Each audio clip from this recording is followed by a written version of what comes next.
Sometimes the mind notices something before you do. A shift in the room, a silence that feels wrong. You tell yourself it's nothing because that's easier. The people in tonight's stories did the same, until they couldn't anymore. I'm LURK. Leave a like, subscribe, and let's begin.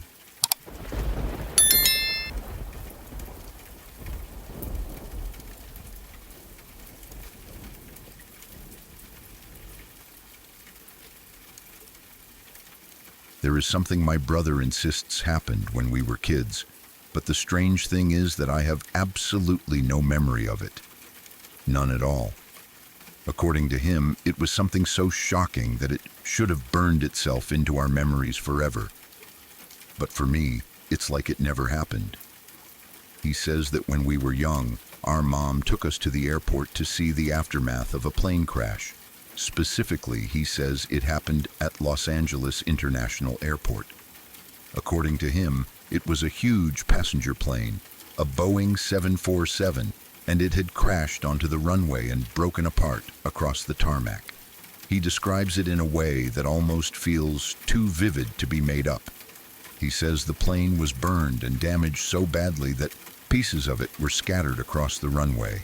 The emergency slides had deployed. The bright yellow inflatable ones that you see in airline safety demonstrations. He says the plane was still smoking when we saw it, and that the runway behind it was blackened and charred from the crash. In his memory, there were emergency vehicles everywhere. Fire trucks, police cars, ambulances. He says emergency workers were moving around the wreckage while we watched from behind a chain-link fence. According to him, the three of us, him, me, and our mom, were standing there looking through the fence at the destroyed plane. And that's the part that makes this whole thing even stranger. He says it was only the three of us, which doesn't make sense. At that time, our whole family was living together. We had another brother and two sisters who were also kids and still living at home. If something like this had actually happened, why would our mom only take the two of us? None of it fits. But he insists it happened. He describes it like it was just another memory from childhood, something that stuck with him because it was unusual, and the way he tells it is convincing. That's the part that really unsettles me. My brother has an incredibly strong memory. He remembers small, random things from our childhood with frightening detail. Sometimes he'll bring up moments that happened when we were very young, things that most people wouldn't even remember. And when he describes them, the details are so specific that it's hard to imagine he could be inventing them. That's why this particular memory bothers me so much, because according to him, the event was very real. But for me, it's like it never existed. I have asked our mom about it many times over the years. She always said the same thing. She said it never happened. Our mom passed away some time ago, but before she died, I asked her about it more than once. Every time I asked, she looked confused and told me she had no idea what my brother was talking about. And honestly, even without her answer, the story never made much sense. First of all, why would our mom take us to see the aftermath of a plane crash? That's not the kind of person she was. She was protective of us and didn't like exposing us to traumatic things. Second, the airport he claims this happened at, LAX, was about an hour drive from where we lived at the time. That's a long drive to take kids just to look at the wreckage of a disaster. And the biggest problem with the story is this. There are no records of a plane crash matching that description happening there at the time. I've looked. I've searched for any aviation accident that might match what he described. Something involving a 747 crashing at LAX around the time we were kids. Nothing comes up. There are no news reports, no accident records, no articles, nothing. It's like the event he remembers simply never happened. The closest thing I've been able to come up with is that around that time, our family did take a trip on a plane from LAX to Mexico. We went to visit our dad's side of the family. That was the first and only time I flew on a plane until recently. So part of me has always assumed that maybe my brother mixed something up in his mind. Maybe he saw something about a plane crash on TV around that time. Maybe the experience of flying made him nervous, and his mind created some kind of memory connected to that fear. That explanation would make sense, but there's another detail that makes the whole thing feel more disturbing. For as long as I can remember, I have had extremely vivid nightmares about planes crashing. These dreams have followed me for years. Sometimes I'm on the plane when it crashes. Other times I'm on the ground watching it fall from the sky somewhere nearby. But the dreams always feel incredibly real. When they happen, everything feels convincing. The sounds, the panic, the moment when the plane begins falling. And the strangest part is that in the middle of those dreams, I always have the same thought. I think something like, "Oh my God, it's finally happening." In the dream, it feels like the crash is something that I've been expecting for years, almost like something inevitable. Sometimes during the dream, I even suspect that I might be dreaming. But then something happens in the dream that convinces me it's real. Maybe the way the ground shakes when the plane hits. Maybe the sound of the engines. Maybe the sight of the wreckage. Something always happens that makes me believe that this time it isn't a dream. That this time it's actually happening. Then eventually I wake up, and for a few moments after waking up, I'm still convinced the crash really happened. Those nightmares have affected me more than I'd like to admit. Over the years, I've developed a very strong fear of flying. Not just flying inside a plane. Even seeing planes in the sky makes me uneasy. There's something deeply disturbing about watching those massive machines move through the air. They look unnatural to me. The huge metal structures carrying hundreds of people thousands of feet above the ground. Every time I see one overhead, something about it makes me feel uncomfortable in a way I can't fully explain. It's not just fear, it's something deeper, almost like a feeling of dread. And sometimes I wonder if that strange memory my brother has is somehow connected to those nightmares, even though I have no memory of seeing a crashed plane, even though there's no evidence the event ever happened. The dreams keep coming back. And the disturbing part is this: if I ever did actually witness a plane crash in real life, I honestly don't know how my brain would process it. Because every time it happens in my dreams, it feels so real that I completely believe it. So if I ever saw it happen in reality, I might immediately think I was still dreaming. Or worse, I might think I had already died in one of those dreams and never woke up. I know that probably sounds irrational, but when you've had the same kind of nightmares for years, your brain starts connecting things in strange ways. To be honest, I probably should talk to someone about it someday. The sleep problems alone have started affecting my health. But the strangest part of the whole situation is still that one question. Why does my brother remember something that never happened? And why do I have nightmares about something I supposedly never saw?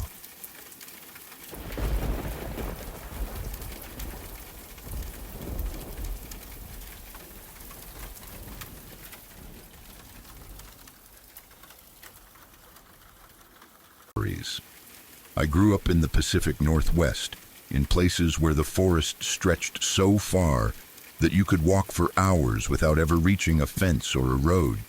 My family always preferred houses that had big pieces of land, open fields, and long stretches of woods.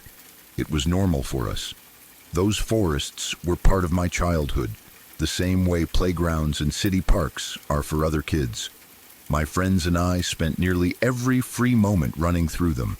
We climbed trees so tall that the branches swayed under us, followed old deer paths until we were too tired to walk, and wandered without thinking about time. The trees felt endless, and the quiet of the woods always held a strange kind of comfort that made us feel free. But as peaceful as the forest felt, it also had a darker side. Adults in the area liked to say that the woods were safe, but we knew better. Anyone who grew up playing deep in those trees had at least one story about a strange man, or someone watching from far off, or footsteps that didn't match your own. Run-ins with creepy old men happened more often than people want to believe. Most of the time, you could tell they were just drifters or people camping illegally. But this one experience has stayed with me, because even now, after all these years, I still can't decide whether the man I saw that day was truly a person or something else entirely. Near one of the houses where I lived as a kid, there was an old abandoned home that everyone in the neighborhood called the Witch's House. The name wasn't creative, but it fit. It looked like something out of an old ghost story. The windows were broken, the roof sagged like it was tired of standing, and the wooden boards had been eaten away by rain and time. Even in daylight, it felt wrong. You could stand across the field and look at it, and something in your stomach would twist. My friends and I never went close to it. No one had to tell us to stay away. The place felt like it didn't want anyone near it. Between my family's property and the witch's house was a wall of blackberry bushes. Not the small kind you find in parks, but huge, tangled thorns that grew taller than we were. They formed such a thick barrier that no one would want to climb through them. Even if we wanted to explore the abandoned place, the brambles made sure we didn't.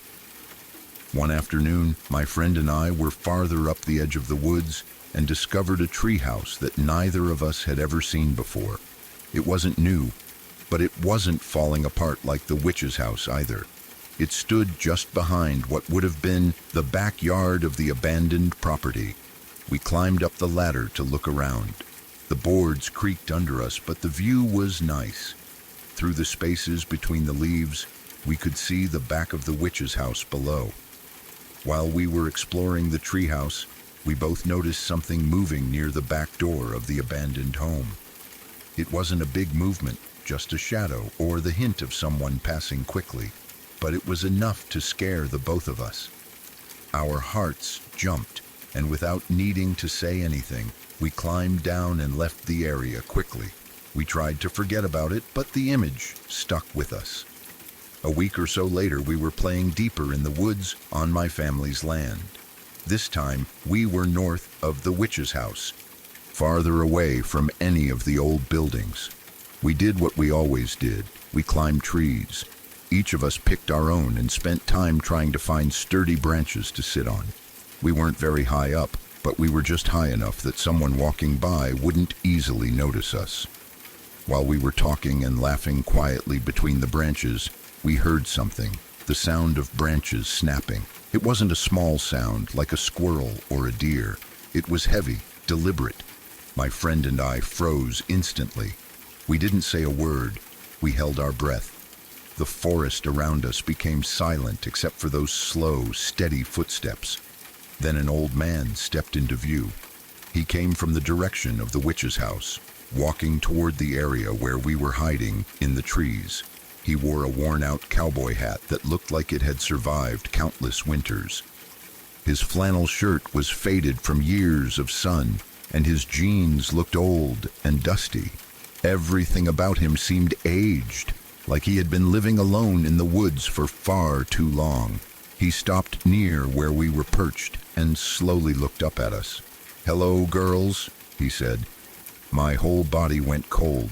My first thought was, how did he see us?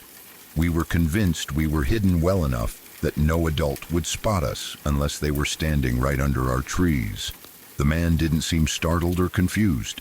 He looked like he already knew we were there, like he had been watching us before he stepped into view. I knew better than to speak to strangers, especially men who appeared out of nowhere in the deep woods.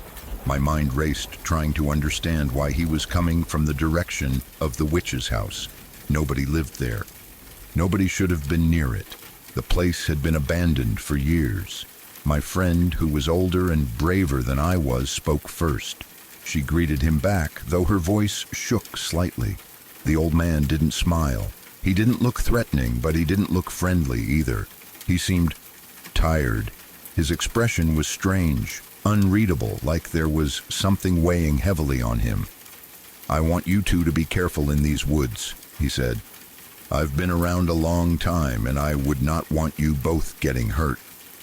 The way he said it made my stomach twist. It didn't feel like a normal warning. It felt like he knew something we didn't, something dangerous. Then, without waiting for us to respond, he turned around and walked away. He went back the way he had come, heading directly toward the witch's house. He disappeared between the trees without looking back. My friend and I were so terrified we couldn't move. We stayed in those trees for several minutes listening for any sign of him returning.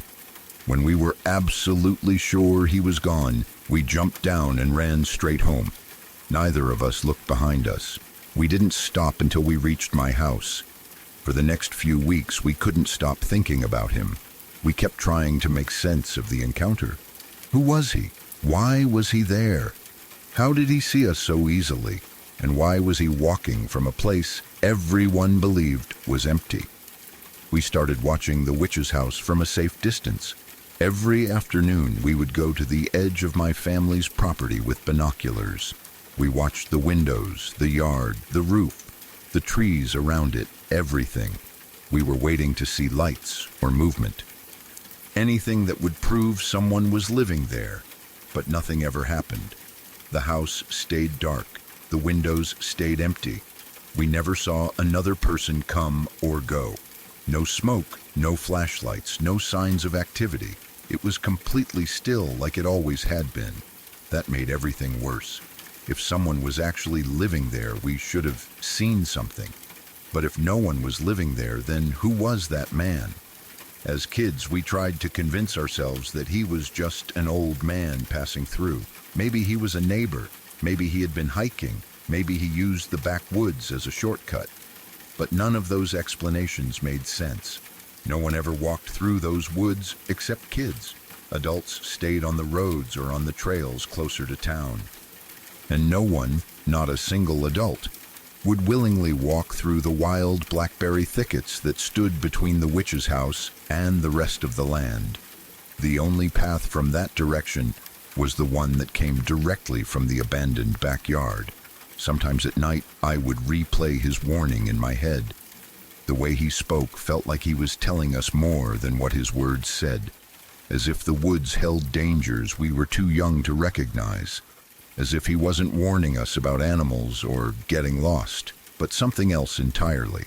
And then there was the biggest question. How did he see us in the trees when we could barely see him?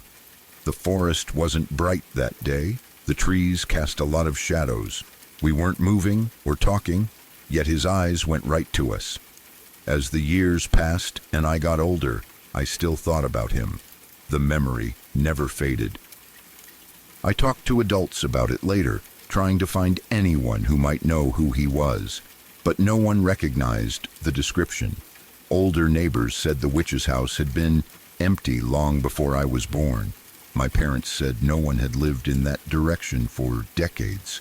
Some people even said the last owner had passed away under strange circumstances and the place had been untouched since. That only deepened the mystery. To this day, I do not know if the old man was a real person, a memory of someone long gone, or something else entirely that walked those woods. But after that encounter, my friend and I never wandered too far from home again. Whenever the forest felt too quiet or too strange, we turned back without hesitation.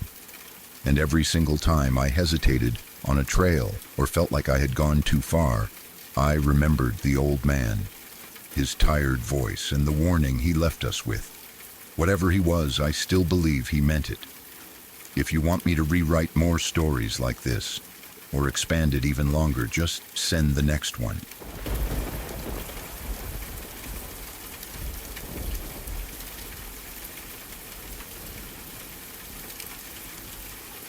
I was a young punk rock kid in 1982, living in a way that only makes sense when you're young enough to believe you're invincible. Back then, I was squatting in a rundown house far out in the country, miles away from the small town I lived in. When I say far, I mean 12 to 15 miles out from anything resembling civilization in that decade. The house felt like the end of the world. Trees surrounded it, the road was small and winding, and the creek beside it looked like it hadn't seen a proper human visitor in years. The house itself had a strange history. It was originally a place called Camp Linden, used as a summer camp for troubled or orphaned children from Philadelphia. They used to bus kids from the city all the way out there to the middle of nowhere and let them stay the summer. The location wasn't an accident. They wanted a place remote enough that you couldn't wander off or find your way back to town. A place where no neighbors would complain and no family members would drop by unannounced. Even as a young adult, I could feel that the house had absorbed something heavy from the lives that passed through it. I was working in a band at night and doing art during the day, just to scrape by. My girlfriend lived there with me, and another guy named Cubby stayed in one of the lofts. Cubby was a junkie and had that drifting, half-present energy of someone who had spent too long living in forgotten corners of life. He kept to himself most of the time, only coming down when he needed food or when the silence of the house got too loud for him. The house barely worked by normal standards. Out of all the rooms, only 2 outlets still had electricity. We learned quickly how to survive with almost nothing. We cooked food on camp stoves, used candles when the sun went down, and lived by the rhythm of nature whether we liked it or not. I still don't know how the wiring managed to give us even those 2 outlets. I joked that I was shocked they existed, but the truth was the house felt far too old to still be alive at all. It stood in the middle of nowhere with no neighbors close by. The nearest farm was a few miles away. Behind the house rose a steep hill covered in thick woods, so vertical and tangled you would practically need a rope to climb it. In front was a long, rutted dirt driveway that circled in a horseshoe shape. The road itself ran along a small creek, an estuary of the Brandywine. Everything about the location felt forgotten on purpose, as if whoever built it wanted to disappear from everyone else. One afternoon, I decided to ride my bicycle into town to visit my mom. I didn't own a car then, and my bike was my lifeline to food, work, and the world outside those woods. When it was time for me to leave, my mother insisted on giving me a ride back. She didn't like the idea of me biking through the dark back roads at night, and I never said no to extra time with her. Even with my messy lifestyle back then, I always appreciated moments with my mom. Happy for the ride, I loaded my bike into the back of her car, and we drove out toward the old house. But the driveway was too torn up for her car to handle. Deep ruts cut through the dirt, the kind that only a truck or a 4-wheel drive could navigate, so she parked as far down the driveway as her car could safely go. We stood there at the bottom of the slope talking about normal things moms and kids talk about, how I was doing, how she was doing, and her gently reminding me that I knew where home was if I ever needed help. We had been talking for around 10 minutes when something caught my eye. At the top of the driveway near the back door of the house, I saw a toddler walking around. Not a blur, not a shadow, an actual child. Clear as day. He looked like he was about 3 years old. He moved slowly, wandering around the gravel like he was exploring. My mother saw him too and asked who the child was. I was 22 at the time, living deep in the woods with musicians, artists, and addicts. I didn't know anyone with a child. The only person I could think of was a woman named Tanya who sometimes hung around our band. She had a kid around that age, but I didn't know her well. She always managed to show up at gigs, so maybe she had gotten a ride out and was visiting my girlfriend or Cubby. It seemed unlikely, but in the moment it was the only explanation I could come up with. So I told my mom that Tanya must be visiting someone at the house. We kept talking while casually watching the child walk around. The whole thing seemed strange, but not frightening then, just unexpected. A 3-year-old wandering around a collapsing house in the middle of nowhere didn't feel right, but my mind kept insisting that Tanya must be nearby somewhere out of sight. Eventually it got late and I grabbed my bike from the back of the car. The toddler had wandered out of sight by then, and I walked up the driveway toward the house. When I stepped inside, I expected to hear voices, footsteps, or at least signs of someone visiting, but the house was completely silent. My girlfriend was the only person in the main room. I asked her how Tanya had left without me seeing her, and she stared at me like I was speaking another language. She said no one had been there, not all day, not all week. She asked if I was hallucinating. I explained everything, how my mom and I had watched a toddler walking around outside, how long we had seen him, how clear he was. Her face changed slowly from confusion to concern, not fear, but something deeper, like she believed me but didn't want to. She repeated that nobody had been out that way in weeks. Cubby had barely left his loft, and there was no sign of visitors. His space was exactly the way it always looked when he was alone. Clothes in piles, old blankets, no extra footprints or anything out of place. That's when the truth hit me. My mom and I had absolutely seen that child. Both of us. We had talked about him out loud, watched him walk around, and even tried to make sense of who he might be. But inside the house, nothing supported the idea that anyone else had been there. Given how isolated the house was, the idea of a child walking through the woods toward us made no sense at all. The woods behind the house were too steep and dangerous. The front was too overgrown and remote. Even an adult would struggle to find the house without knowing where it was. A child that young couldn't have gotten there on his own. The history of the house suddenly came back to me.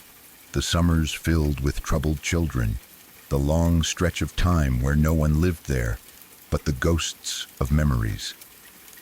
The stories the locals whispered about the place, the neglected rooms that felt heavy and strange, the kitchen that always gave me chills for no clear reason, and the barn was the worst. I never liked being near it. The air inside felt wrong, like something watched you from the rafters even when you were alone. After that day, I couldn't shake the memory of the toddler. I could remember the exact shape of his head, the way the light fell on his clothes, the tiny steps he took. And I could remember the feeling I had when I stepped inside the house afterward. A sinking, twisting feeling that something was not normal. Something didn't belong in the world the way we understood it. My grandmother used to tell me ghost stories from the old South when I was little. Back then, I thought they were just fun tales meant to entertain kids. I didn't think much about whether they were true, but seeing that child changed something in me. It added a new dimension to everything she had ever said. It made all those stories feel suddenly possible. As the years passed, my memory faded in places like everyone's does with age. But that child never left my mind. Even now, at 66, I can see him as clearly as if I were standing on that driveway again. I can hear my mom asking who he was. I can feel the strange calmness of the moment right before the fear set in. And I can feel the heaviness of the house, the sense that something lingered there from a time long before we ever showed up. I still don't know what I saw. Maybe I never will, but I'll never not believe that it was a ghost. And knowing that my mom saw him too makes me even more certain that we both witnessed something real. Thank you for reading. If you made it this far, you understand why this memory still follows me after all these years.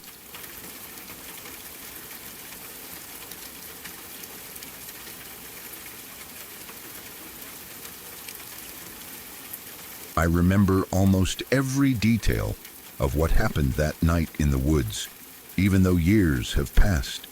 The memory still sends a cold shiver down my spine whenever I think about it, and sometimes I find myself replaying parts of it without meaning to. It was May of 2020, during the early months of the pandemic. Schools had shut down and everything felt strange and disconnected. I was a senior in high school, stuck in that weird transition between childhood and adulthood, but the world around me was frozen in place. Back then, I spent almost every day at my friend's house. Their neighborhood was small, a quiet little place in South Jersey. It wasn't the type of neighborhood with long rows of houses or huge families outside grilling on weekends. It was really just two streets that connected in a rectangle. A handful of houses, a few driveways, and behind it all was what felt like endless woods. Miles and miles of trees stretching into the dark. There were no houses behind it, no roads, no lights, nothing but forest. Off to the right side, a small trail branched off and led to another tiny neighborhood, but aside from that one connection, the woods went on forever. That trail was like a bridge between two worlds, the quiet human space and the part of nature that didn't care about you at all. One night around the middle of May, we were just hanging out in the garage when I noticed a skateboard leaning against the wall. I'd never really learned how to ride one properly, but something about that moment made me want to try. Maybe it was boredom from quarantine or just wanting to feel something new. So I grabbed it, and my friend and I walked to the back street of their neighborhood, right up to the edge where the trees began. There was a small hill in the road that seemed like the perfect place to practice. It was only a couple minutes away. When we got there, I noticed a narrow path between two houses, a trail that disappeared into the woods. It looked like it had been made by years of footsteps, but I had never seen it before. I asked my friend what it was, but they brushed it off. I figured I'd check it out another time, so I went back to practicing. I didn't get very far. I hit the smallest pebble that has ever existed on this planet, and the skateboard stopped while my body kept going. I landed hard, and the pain in my wrist was sharp enough that I knew immediately something wasn't right. It turned out to be fractured. Fast forward one day. The next night, when the pain was a little more manageable, I brought up the trail again. I asked my friend if they'd ever been back there. They looked at me casually and said something like, "Yeah, I go for walks back there at least twice a week."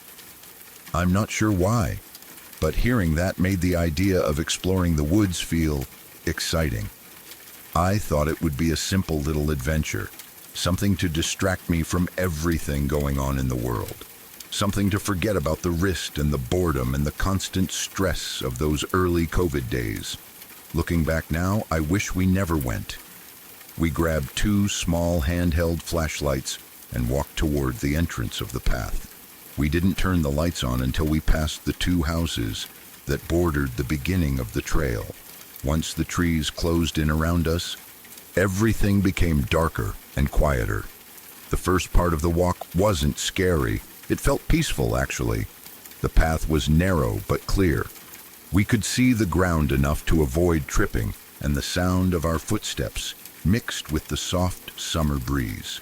We reached the point where the path split, the small trail that led to the other neighborhood, and decided not to take it. Instead, we kept walking deeper into the woods, completely off the established path. That choice would come back to haunt us. We walked for about 5 minutes before we heard something ahead of us. It sounded like something crunching through a thick layer of fallen leaves. Heavy, intentional footsteps. Not a small animal, not a squirrel. Something bigger. We both stopped instantly. We shined our lights ahead of us, expecting to see a deer or maybe even another person. But the beam of light hit nothing, just empty branches and open space. We exchanged nervous looks but told ourselves it was probably a deer walking away too fast for us to catch it. We changed direction slightly and kept walking. 5 minutes later, the same crunching noise came again, loud enough that we both froze at the exact same moment. We pointed our flashlights ahead, and again there was nothing. No movement, no eyes reflecting back, no shape. Just emptiness. Around that same time, a light rain began to fall. Soft at first, barely noticeable, but the timing of it made the woods feel colder and heavier. That was when a feeling settled in my stomach, that kind of instinct that whispers, "You need to leave," I said quietly, trying not to panic. "We need to get out of here now." We both knew something, or someone, was in the woods with us, following us, watching us, maybe even circling us. But instead of turning around immediately, we realized we had gone off path twice and weren't sure exactly where the main trail was anymore. When we finally managed to find the original path again, we started walking fast. That's when the crunching noise came from behind us. Not ahead this time, behind. Louder, closer. The rain started falling harder, hitting the leaves like tiny taps on a drum.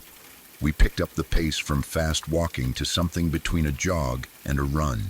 Something felt wrong in the pit of my stomach, wrong in a way that made the hair stand up on the back of my neck. I turned around for just a second. That second changed everything. In the darkness behind us, moving fast and almost running straight toward us, were 4 flashlights, 4 distinct beams, 4 separate sources of light. They were not slow, they were not distant, they were coming right at us. My heart dropped into my stomach. We ran. My fractured wrist was throbbing, but adrenaline drowned everything else out. It felt like all the panic in the world hit me at once. My friend and I sprinted blindly through the rain and the darkness. Somehow, in our panic, we ran right past the trail exit without realizing it. At one point, it got so bad that we considered climbing the huge wooden fence that bordered one of the houses. But there was no way I could climb it with a fractured wrist, and even if I tried, we would lose precious time. The flashlights behind us were too close, too fast. We had no choice but to turn around and run back toward the direction the lights had come from, only they were gone, just gone. No beams, no footsteps, no voices, nothing. The silence was terrifying, but for a moment, we felt relief. If they weren't behind us, maybe we had outrun them. Maybe they turned around. I stepped off the trail first and crossed onto the road, breathing hard. My friend walked casually behind me, thinking the worst part was over. But when I turned around again, just to make sure, I saw the flashlights coming back. 4 beams of light, running, silent, chasing. I yelled for my friend to run, and thankfully, they didn't hesitate this time. We sprinted faster than we ever had in our lives, running down the street, cutting around the corner of one of the houses. When I looked back again, I could see 3 or 4 figures standing near the entrance of the trail, under the faint glow of a distant streetlight. They weren't moving. They were just standing there like they were watching us leave. We ran all the way back to my friend's house, slammed the door and locked every lock on the door.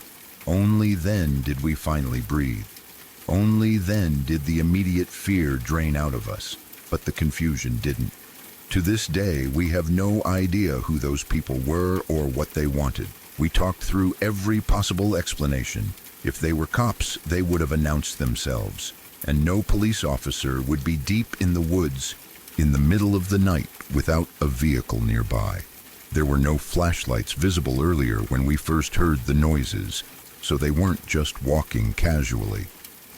If it was another group of teens from the connecting neighborhood, we would have seen them entering from the side trail.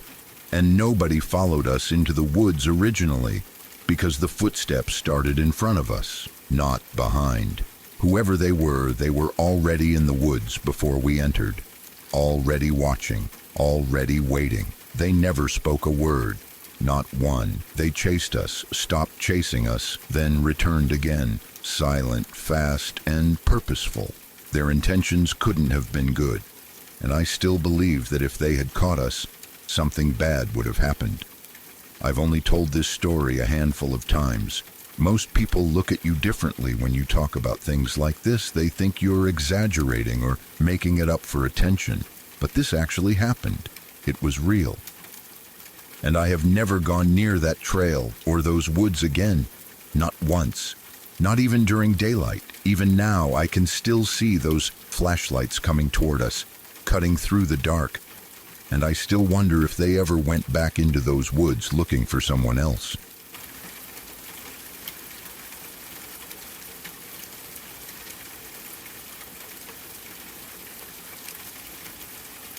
I work full-time in healthcare, and anyone who has ever been in the field knows how draining it can be.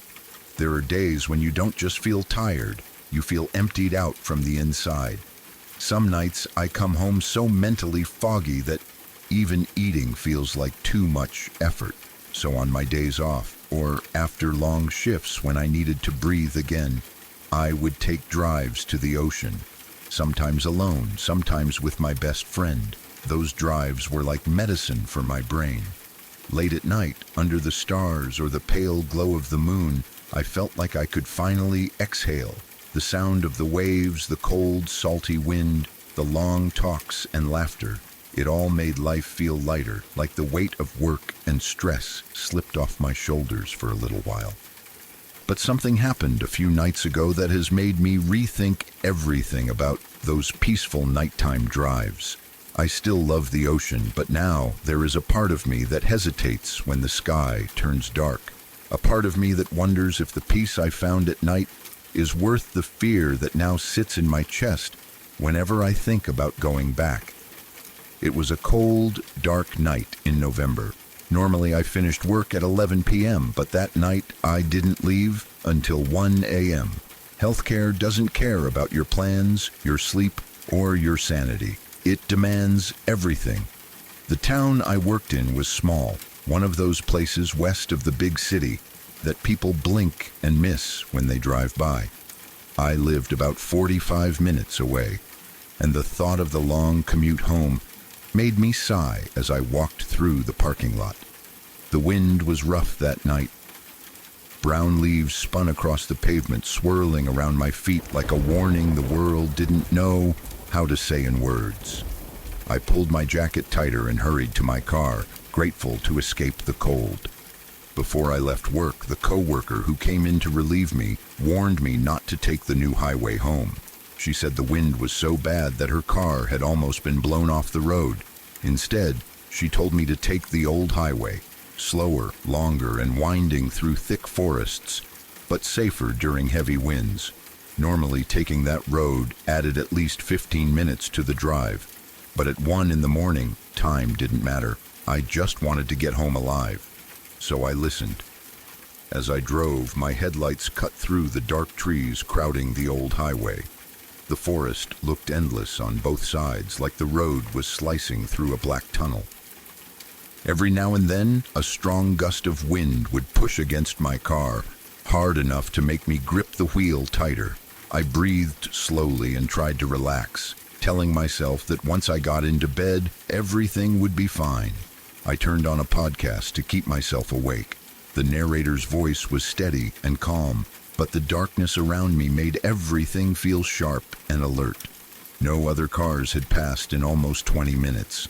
The old highway had no street lamps, no nearby houses, just curves, woods, and occasionally a glimpse of the coastline through gaps in the trees. The kind of road where your mind wanders, but your body stays tense. About 10 minutes later, I passed through a tiny little town. Calling it a town felt generous.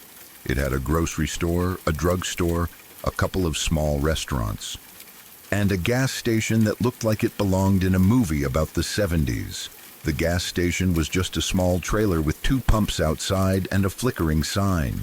It usually closed around 8 p.m. As I passed it, I saw something I hadn't seen for a while, a vehicle. An old truck was idling in the gravel parking lot. I saw the shape of a person sitting inside, their outline just visible from the glow of the dashboard lights. It actually comforted me a little, knowing someone else was awake at that hour. Maybe another night worker, maybe a fisherman heading out early for lobster season. Someone normal. I kept driving, but the exhaustion was slowly creeping back in. A beach was coming up in about 10 minutes, one of my favorite spots. A small place with a gravel lot and a perfect view of the waves. I told myself I'd pull over there and have a smoke. The cold air and sound of the ocean would wake me up better than any podcast. When I got there, the lot was empty. I pulled in all the way to the end, closest to the water. It was pitch black except for my headlights reflecting on the gravel. I rolled down my window and lit a cigarette. The cold air rushed in and hit my face, sharp enough to jolt me awake. I stepped out for a moment, trying to see the waves, but the wind was so strong I could barely keep my eyes open. The air tasted like salt and storm, the kind that leaves your lips numb. I shivered and quickly climbed back into the car, turning the heat up high. Finally, I felt myself relax. My shift had been horrible, and I was grateful I had a few days off. I was halfway through my smoke when headlights swept across the lot. Another vehicle pulled in and parked about 100 yards away from me. The engine idled for a moment, then shut off. The darkness swallowed everything again, except for the sound of the waves pounding the beach. Something inside me tightened, a small, uneasy twist in my stomach. Normally, this wouldn't bother me. It was common for people to stop at this beach late at night. Some would walk along the sand, others would smoke or sit and listen to the waves. Couples would come and make out in their cars. All normal things. But the feeling wouldn't go away.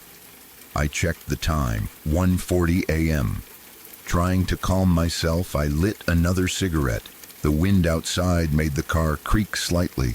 The waves were loud, almost violent. The world was too dark, too quiet. After a few seconds, I thought I heard gravel crunch. I looked around, but saw nothing. I brushed it off as the wind or my imagination and rubbed my eyes, suddenly tired again. I reached for the brake to start the car. The moment my foot pressed the pedal, the red glow from my brake lights lit up something, just for a fraction of a second, on the side of my car. My brain barely registered it, like a shadow in motion. When I looked again, nothing was there. I laughed nervously to myself. Too many true crime podcasts, I muttered. But when I checked my side mirror to reverse, everything inside me froze. There was a man crouched against the side of my car, right near the brake light. His body pressed low as if he was trying not to be seen. He was slowly inching toward the driver's door. My blood turned to ice. I didn't think. My body reacted before my mind could. I slammed my foot on the gas, and the car jolted backward, the tires skidding on the gravel. The man jumped out of the way, stumbling. When I switched to drive, my headlights shot forward and I saw him clearly, wearing a dark sweater, jeans, and running toward the other vehicle. The other vehicle wasn't random. It was the same old truck I had passed earlier by the gas station. That realization made me sick. My stomach dropped hard as I floored it out of the parking lot and sped onto the road. Now the fear hit fully, deep, pulsing terror. I was 20 minutes from home. The old highway was one long, twisting road with barely any side streets. If he followed me, there was nowhere to hide. My eyes flicked to the rearview mirror again and again, praying to see nothing. After a few moments, headlights appeared behind me. He was following. My heart pounded so violently I could feel it in my throat. I pushed the speed higher, scanning for any turnoff, any driveway, anything. Then luck hit me for the first time. As I rounded a sharp bend, the truck's headlights disappeared from view for a moment. I spotted a narrow gravel road on the left, one of those tiny roads only locals know about. Without thinking, I yanked the steering wheel and turned hard, barely braking. The tires slid, throwing up gravel as I shot up the narrow road. The road was so tight only a single car could fit. Trees crowded on both sides. The farther I got, the more it wound, twisting and hiding me from the highway. After a few 100 yards, I turned my lights off and rolled to a slow stop. I sat in absolute darkness, holding my breath. If he followed me, I had nowhere to go. The only sound was the wind in the trees and my own ragged breathing. My hands shook uncontrollably. I wasn't religious, but in that moment, I prayed. I prayed the headlights wouldn't appear. I prayed I would get home. I prayed this wasn't how my life would end. 10 minutes passed, then 20. No headlights. Slowly, the tightness in my chest began to ease. I stayed there another 10 minutes just to be certain.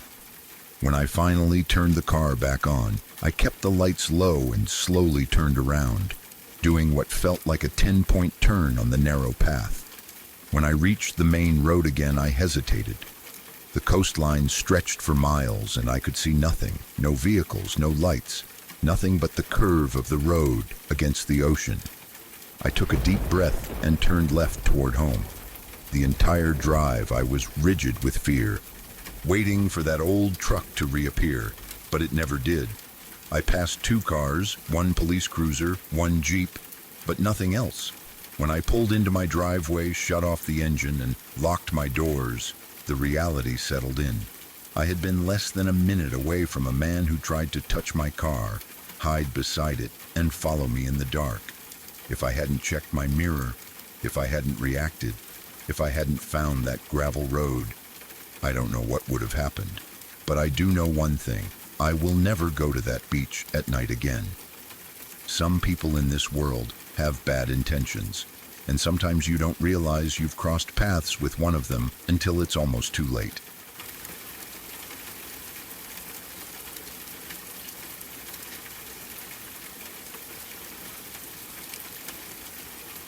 About 3 years ago, in early September, my friend and I drove up the southwest side of Mount Hood to look at the planets with her new telescope. I'll call her Agatha. Night drives and forest trips were normal for us. We often go into national forests at night, either to stargaze or to take quiet night hikes. We both know the woods very well. She has been camping her whole life, and I work as a wilderness survival guide. We've both spent long stretches of time alone or together deep in the wilderness.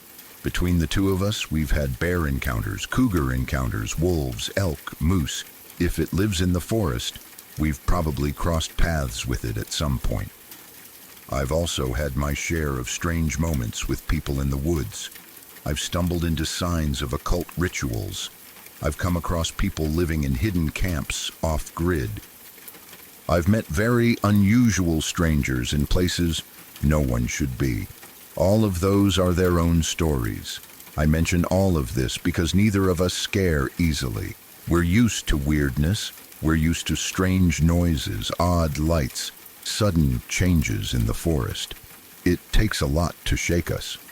That night, Agatha wanted to try out her new telescope, somewhere high enough that there wouldn't be much light pollution, but not so high that we'd run into early snow. She suggested a dispersed campsite off a medium-use Forest Service road on the southwest side of Mount Hood. She'd been to the spot before, but it would be my first time.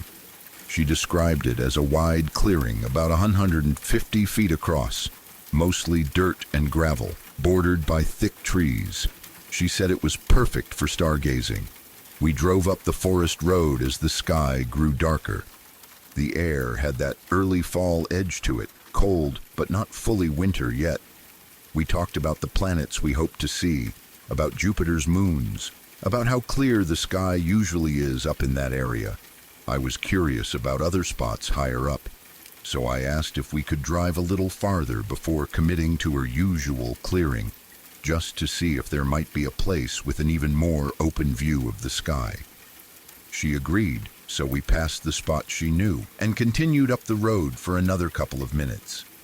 As we drove, my headlamp and the truck's headlights cut through the trees. On the right-hand side, I noticed a tent sitting about 60 feet off the road at what looked like another dispersed campsite. That alone wasn't strange. People camp in those areas all the time. But there were a couple of things about this tent that made us pause. First, there was no vehicle, no car, no truck, no bike, nothing, just the tent. Second, it was colder than you'd expect someone to be using a standard 2 or 3 season cabin-style tent without any backup plan. Night temperatures at that elevation that time of year usually sit between 30 and 40 degrees Fahrenheit. That night, it was around 36. Not impossible to camp in with the right gear, but cold enough to be uncomfortable or even dangerous if you weren't prepared. I pointed the tent out to Agatha, and she slowed the truck to about 5 miles per hour so we could get a better look. I was worried that maybe someone had abandoned it or that it had been dumped there. If it was trash, we would at least take note of it and, if possible, pack it out on the way back. I took my headlamp off, dimmed it a bit so it wouldn't be too bright, and aimed it in the general direction of the tent, being careful not to shine it directly inside in case someone was sleeping. In the 10 seconds or so that we crawled past, I noticed that the tent didn't look right. It didn't seem fully zipped up, and through what looked like the open mesh of the door, I thought I could see straight through to the other side. The poles looked off somehow too, like the tent had been put together wrong or half collapsed and then left that way. We didn't dwell on it. We said we would stop and check more closely on the way back down to see if it was abandoned, but for the moment, we kept driving up the road. Another minute or two later, the road narrowed sharply. It curved on an incline and tightened in that unpredictable way forest roads often do. We're used to sudden changes like that. Forest Service roads are known for being rough and uneven, but this time, before taking the curve, Agatha came to a complete stop. "I don't think we should go any farther," she said. I looked at her, surprised. There hadn't been any obvious obstacle in the road. No washout, no big fallen tree, nothing our truck couldn't handle. "Okay, why?" I asked. "I don't know," she said after a pause. "I just don't feel good about it. I'm turning around. Let's go back to the original spot." Her tone was calm but tight, and she sounded upset in a way I couldn't quite place. I felt a small ripple of concern, but decided not to press her. We've both been in the woods long enough to respect gut feelings even when they don't make sense. She reversed about 50 feet, found a spot wide enough to turn around, and headed back down the road toward the clearing she originally wanted to use. As we approached the area where the tent had been, I took off my headlamp and handed it to her so she could shine it out of her window toward the left side of the road. The first time we saw the tent, it had been on the right. Now, approaching from the opposite direction, it should have been on our left. The strange thing was, it no longer looked like it was in the same spot. It seemed like it had shifted 30 to 50 feet down the road. Not a huge distance, but enough that it felt off. It also seemed closer to the road than before, like it had edged inward. Agatha slowed to a stop directly across from it. As the headlights lit up the area, something about the tent made my skin crawl. But at first, I still told myself that I might just be misremembering the exact spot. People's memories are flawed, and the forest at night can play tricks on your depth perception. Then Agatha did something that changed the entire feel of the moment. She turned my headlamp on to full power and aimed the beam directly at the tent. "Hey," I said quickly, "maybe don't blast it like that. If someone's inside, you're going to blind them." I stopped mid-sentence when I really looked at what we were seeing. For a few seconds, I didn't understand what I was looking at. The tent felt wrong in a way I couldn't explain. It was a cabin-style tent, but nothing was where it was supposed to be. The angles were strange. The lines didn't match. It felt like looking at a drawing of a tent by someone who didn't quite understand how tents worked, like a distorted painting. "What the hell are we looking at?" I said softly. "Is that even a tent?" "Yeah," Agatha said slowly. "I think it is. It's just upside down." That didn't make sense either. Upside down? How? The poles, the walls, the angles. It was like the whole thing was twisted. I blinked several times, wondering if the cold night air was causing my eyes to water and distort my vision. I stared at it for another few seconds, but the more I looked, the more my head hurt. It was like I was staring at a tent that had been broken and rearranged in the wrong order. The shape was familiar, but wrong. I looked away, thinking that maybe it was my eyesight. I wished I had brought my glasses. My night vision is usually decent, but for some reason I felt like I couldn't focus on the object in front of me. An uneasy feeling began to creep up my spine. I tried to ignore it. I asked Agatha if she saw anyone inside. She took a few seconds before answering. "To be honest," she said quietly, "I have no idea what I'm looking at, but Yeah, I think I see someone's bare legs sticking up in the air. My heart jumped straight into my throat. The first thing that flashed through my mind was that someone might actually be in the tent and either injured, unconscious, or dying from the cold. I imagined a person lying on a cot in a dead bug position, their legs up, knees slightly bent. I peered at the tent again, looking through the mesh of what I thought was the door. For a split second, I thought I saw exactly what she was describing. Pale legs angled upward, as though someone was lying on their back with their feet pointed toward the ceiling. Then I blinked. In the moment it took for my eyelids to close and open, something changed. The mesh door looked closed. The legs were gone. The tent still looked wrong, like its proportions were off and its lines didn't match what I knew about the structure of tents. The more I tried to focus on it, the more disoriented I felt, as if my brain couldn't categorize what I was seeing. I started to get a headache. It felt like my eyes and brain were fighting with each other. Agatha kept staring at it, muttering, "What the hell?" under her breath. Then, suddenly, she straightened, rolled up her window, turned off the headlamp, and said, "Let's just go. Someone's probably sleeping in it." I don't know why she reached that conclusion. I don't know why I let myself accept it. Maybe because we were both looking for the most normal explanation in a situation that was quietly, deeply wrong. We had experienced strange things in the wilderness before, and both of us know how dangerous it can be to get spooked into bad decisions. So even though our instincts were screaming that something was off, we pushed the feeling aside, at least for the moment. We drove the remaining few minutes back down the road and pulled into the clearing she had chosen originally. We got out, put on our headlamps, and did our usual sweep of the area, checking for trash, evidence of recent campers, and any sign of wildlife. That's when the next strange thing happened. We were standing at the edge of the clearing when Agatha almost face-planted into the ground.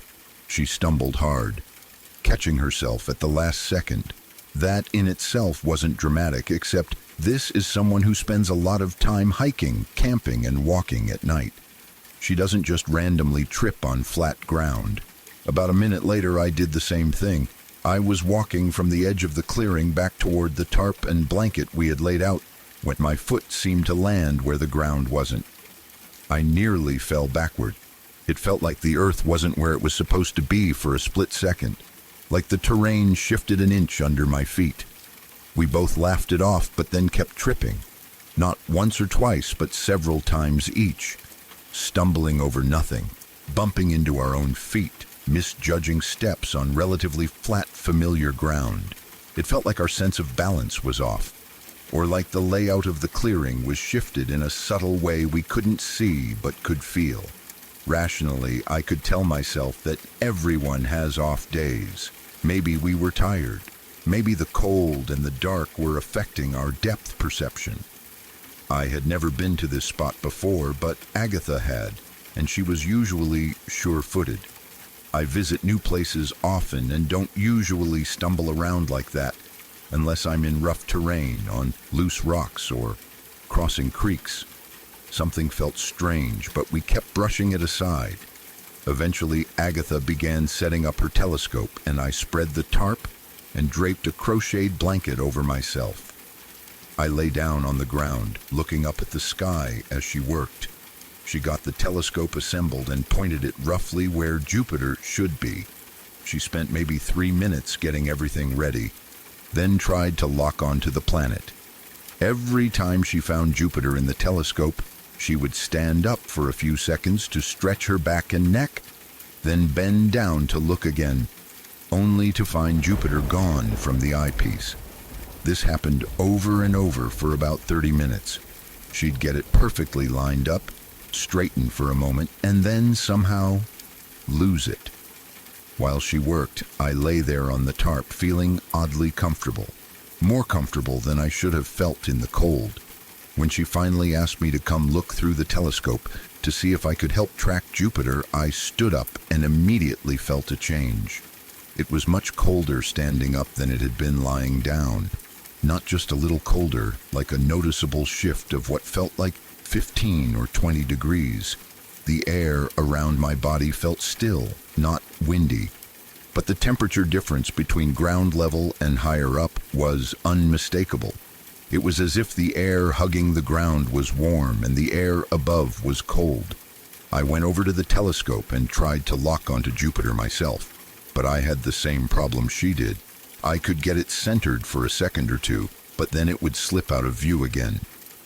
After about 5 more minutes, we gave up and both lay down on the tarp, staring up at the sky instead. The night was perfectly clear. The stars were sharp and bright. I realized Agatha didn't have a blanket, so I asked if she wanted to share mine. She said no, that she wasn't cold. That caught my attention. She is one of those people who is always cold. She wears layers when everyone else is in a t-shirt. For her to decline a blanket in near freezing temperatures was very unlike her. I mentioned the temperature change I had noticed between lying on the ground and standing up. I told her it felt warmer closer to the earth. I wish I had thought to reach my hand under the tarp and touch the ground to compare. But at the time, none of this registered as urgent. It all just felt strange. Not alarming enough to run, but strange enough to linger in the back of my mind. As I kept staring upward, something else caught my eye. The sky looked split in two.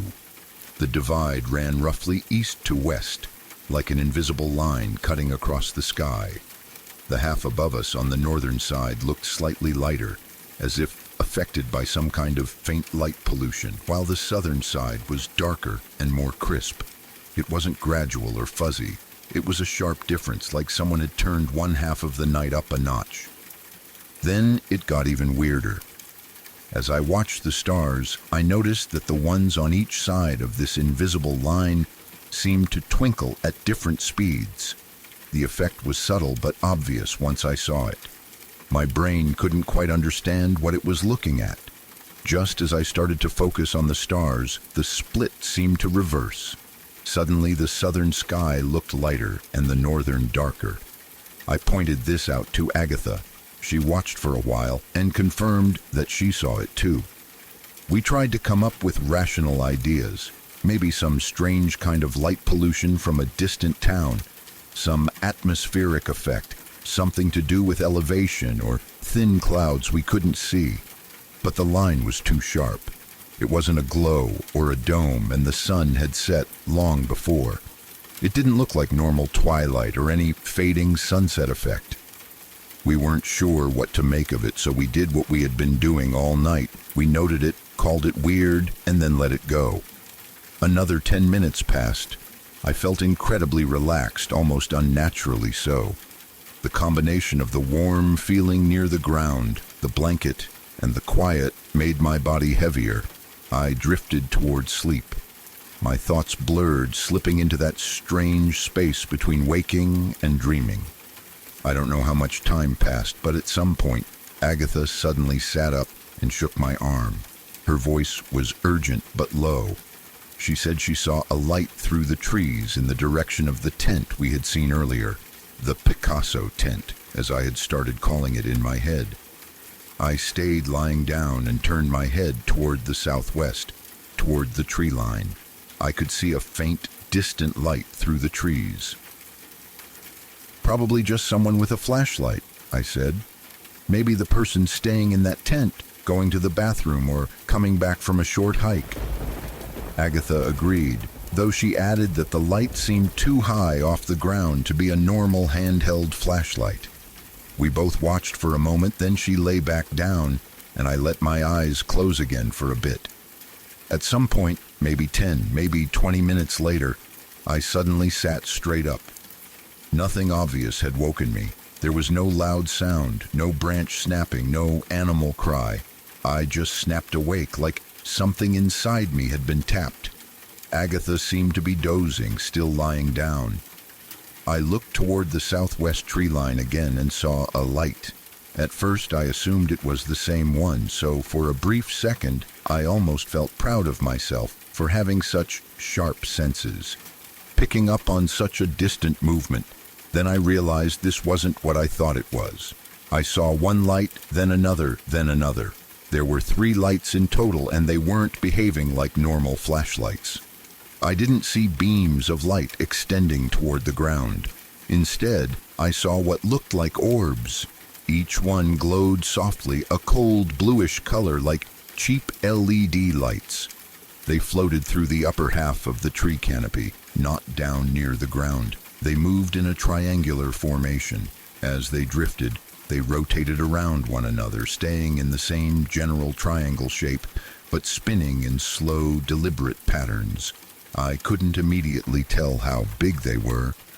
The tree line was about 50 feet from where we were sitting, but the lights seemed to be deeper in the forest rather than right at the edge, which made it hard to judge distance and size. All I knew for sure was that they were moving closer. They were getting slightly larger as I stared at them. I shook Agatha and pointed. She turned, saw them, and shot up to her feet. She didn't ask questions. She didn't say anything. She grabbed her telescope and started hauling it toward the truck. I stood up and scooped up the tarp and blanket. We didn't fold or pack anything properly.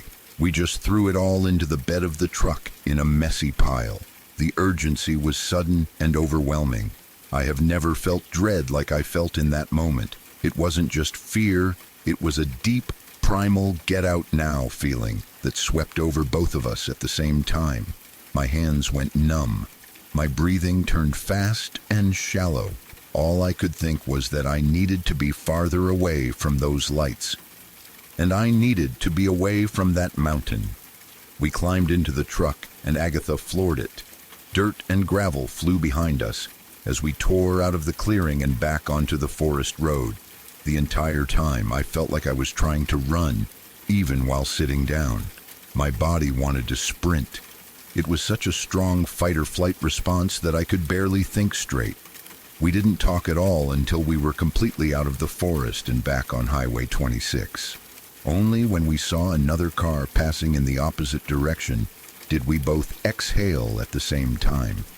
The sight of another human being, another vehicle, felt like an anchor to the normal world. Then the "what the hell was that?" comments started. We went over every detail: the tent, the strange, clumsy stumbling, the warm ground, the split sky, the lights moving through the trees. None of it made sense, especially together. To this day, I don't have answers. Each thing on its own could possibly be explained. People dump tents. People assemble them badly. Temperature inversions can happen. Optical illusions can play tricks on your vision. The sky can do strange things that meteorologists can explain. But when I think about how everything lined up, the warped tent, the feeling that the ground was off, the weird behavior of the stars, the strange warmth near the earth, the orbs moving in formation, and that shared, overwhelming sense of dread, I can't shake the feeling that it was all connected somehow. Maybe my brain is just doing what brains do, trying to create patterns, trying to find meaning in random events. Maybe there was nothing truly unusual happening at all. Or maybe there was something out there with us on the mountain that night. If there's a rational explanation, I'd love to hear it. Until then, the easiest thing to say is, maybe it was aliens. Sorry to interrupt. If you're new here, I'd appreciate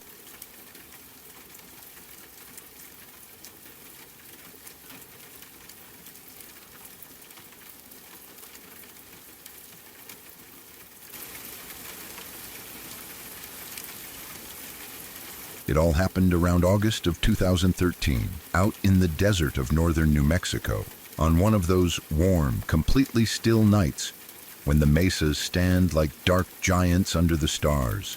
The sky felt huge, the air was dry and quiet, and you could see every constellation like someone had scrubbed the sky clean. A friend of mine, John, was throwing one last big party before heading back to university. He lived on this large property with his parents, and they were gone on vacation for a few weeks, leaving him in charge. The place was massive. Acres of farmland, the San Juan River running through it, and a huge mesa rising up to the south like a wall. It was the kind of property that felt isolated from the rest of the world. You could yell at the top of your lungs and no one outside that land would hear you. So, with no parents around, John did what any 20-something with a ranch and no supervision would do. He planned a party that people would still talk about years later. He wanted it to be the kind of night nobody would forget. He dragged out animal troughs and filled them with jungle juice he called dank drank. It was a nasty mix of cheap alcohol and whatever juice was on sale, but it did the job.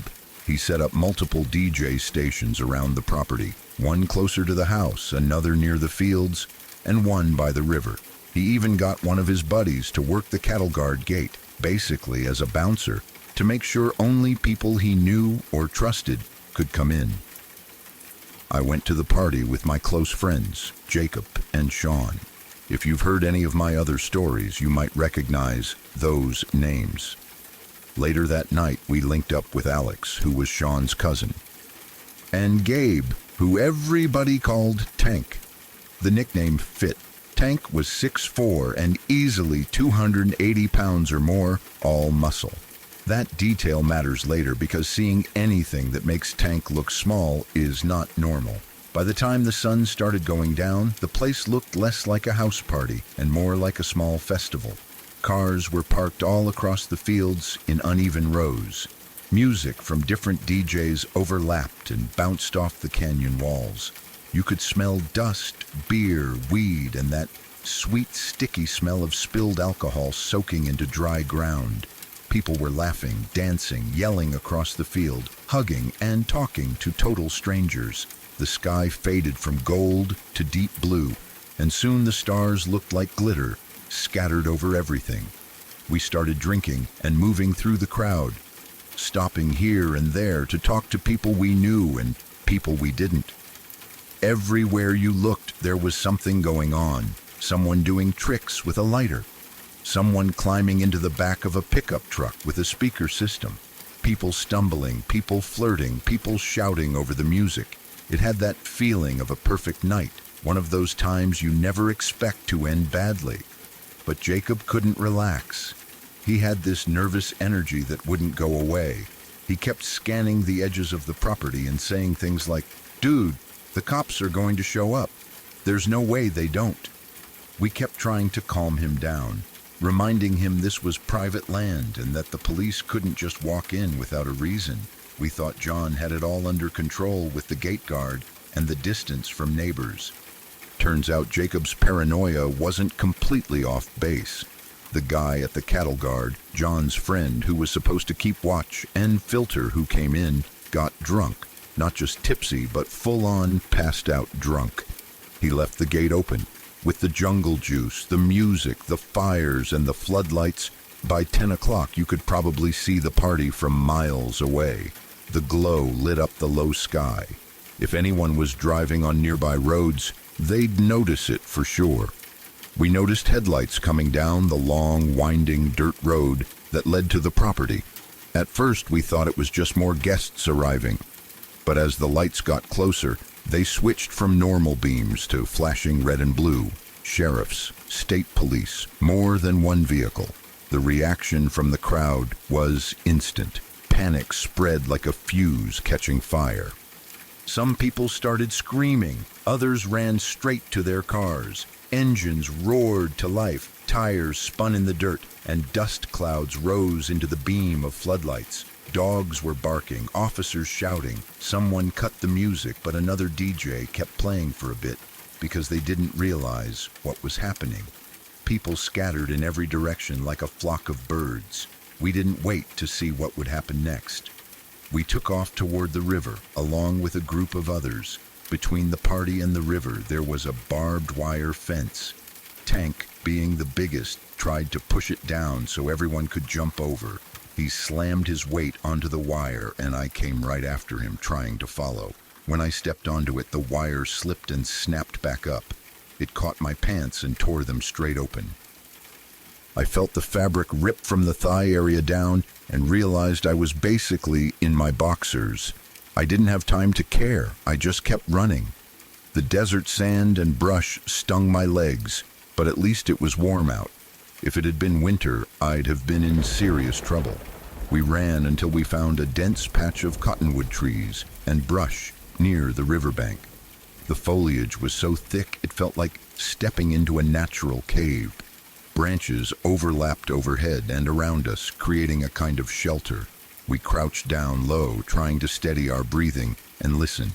After a minute, 2 other people burst into the same spot, crashing through branches and scaring the hell out of us. They were panicked and speaking mostly Spanish. We managed to get them to quiet down, whispering, "Calate los cops," just trying to keep everyone silent. In the distance, we heard officers shouting, their voices echoing over the water and through the trees. "Come out! We know you're out there!" they yelled. "If you're under 18, we'll call your parents. If you're over 18, it's going to be worse if you don't come out now." You could hear their boots crunching on twigs and gravel, the crackle of radios and the deep bark of police dogs. Flashlights swept across the trees, beams cutting through the branches above our heads. At times they came so close we could see the dust and bugs spinning through the light. My heart was pounding hard enough that I could feel it in my throat. My chest burned from running and holding my breath. I kept thinking, if they shine that light just a little lower, they're going to see us. If the dog comes this way, it's over. Then, underneath all that noise, radios, dogs, officers yelling, we heard something else. Behind us, out in the river, came the sound of splashing. At first, it was faint, just small sloshes like someone wading through shallow water.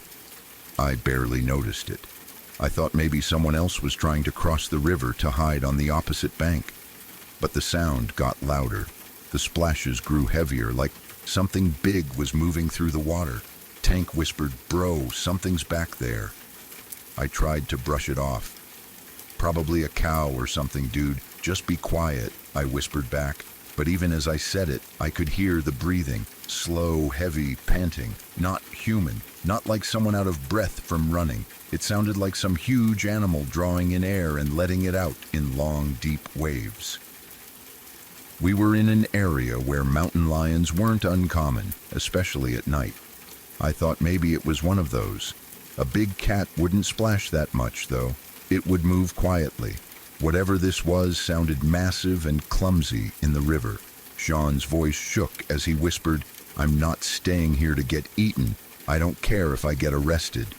Just then, from up on the mesa behind us, we heard a voice yell out, clear and loud, "It's all clear over here. You don't need to search this area." The officers nearby paused. Their flashlights turned toward the mesa, toward a small cliff edge that overlooked some of the property. One of the sheriffs shouted back, "Copy that." He didn't sound fully convinced, but apparently it was enough. A moment later, their lights swung away, and the group of officers moved off in another direction. We stared at each other in disbelief. We knew that voice. It was Ryan, an acquaintance who had climbed partway up the mesa earlier to hide, or maybe just to get a better view.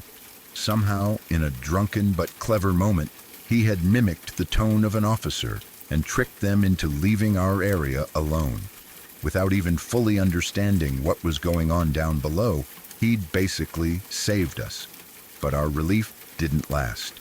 As soon as the cops moved away, the panting behind us in the river got louder.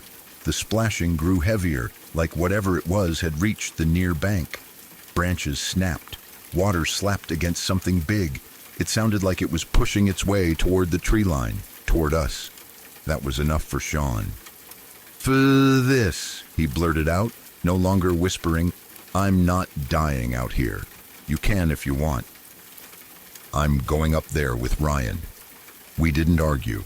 The choice was risk an arrest or stay near the river with something that sounded too big to be normal. We broke from our hiding spot and ran uphill toward the mesa. The climb was steep and rough. Rocks shifted under our shoes. Cactus needles caught our clothes, and Our hands tore open as we grabbed at anything that could help us pull ourselves up. We were breathing hard, adrenaline pushing us faster. When we finally reached the top, we could see the whole scene below. John's property was lit up with red and blue flashes, mixed with the leftover glow of bonfires and party lights. We saw people being lined up, others being questioned, and some still sprinting into the darkness away from the cruisers. It looked like something out of a movie.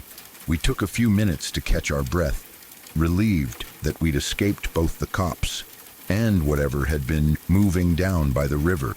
We found Ryan and a couple of others he'd ended up with. We gave him a quick, "Dude, you saved our asses," and laughed nervously. Then it happened. Out of nowhere, something huge moved across the mesa in front of us.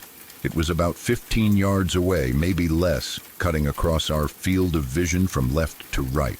It was only there for a second or two, but that was enough.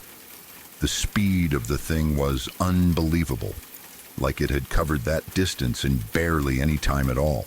The shape, whatever it was, looked like a massive, solid shadow.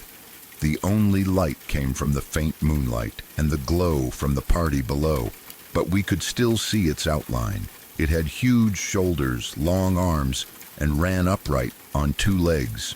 The body looked thick and heavy, like a linebacker or a pro wrestler, but it moved with unnatural speed and strength. Tank was huge, but next to this thing, he'd have looked small, and realizing that made my body go cold. You don't often get the sensation of seeing something that makes your brain go, "This is wrong, this doesn't fit." We all froze, too shocked to say anything. We listened, but there was almost no sound. Just a few fading footstep thumps that slowly melted into the open desert soundscape beyond the mesa. Down below us, the party had quieted into scattered voices and low murmurs, like the night itself was starting to calm down. Up where we were, though, everything felt tense, heavy, like the air was pressing in around us. Ryan let out a nervous laugh.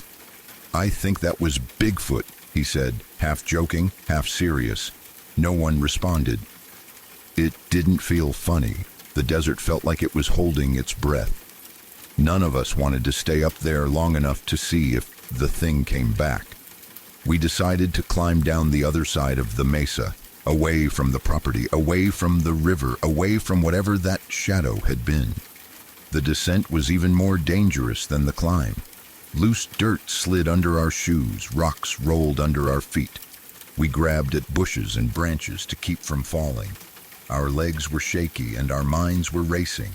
By the time we reached the bottom, I was covered in dust. My hands stung, my pants were basically gone, and my muscles trembled from exhaustion and adrenaline. At the base of the mesa, we regrouped with Ryan and the two strangers who'd been hiding nearby. We said our quick goodbyes to them. Everyone wanted to split up and find their own way out. We still had a problem, though. My truck was parked up at John's house on the main part of the property, and that whole area to the east and northeast was crawling with cops. Our only option was to swing around, skirt the edges of the land, and try to come in from the west, where there was less activity.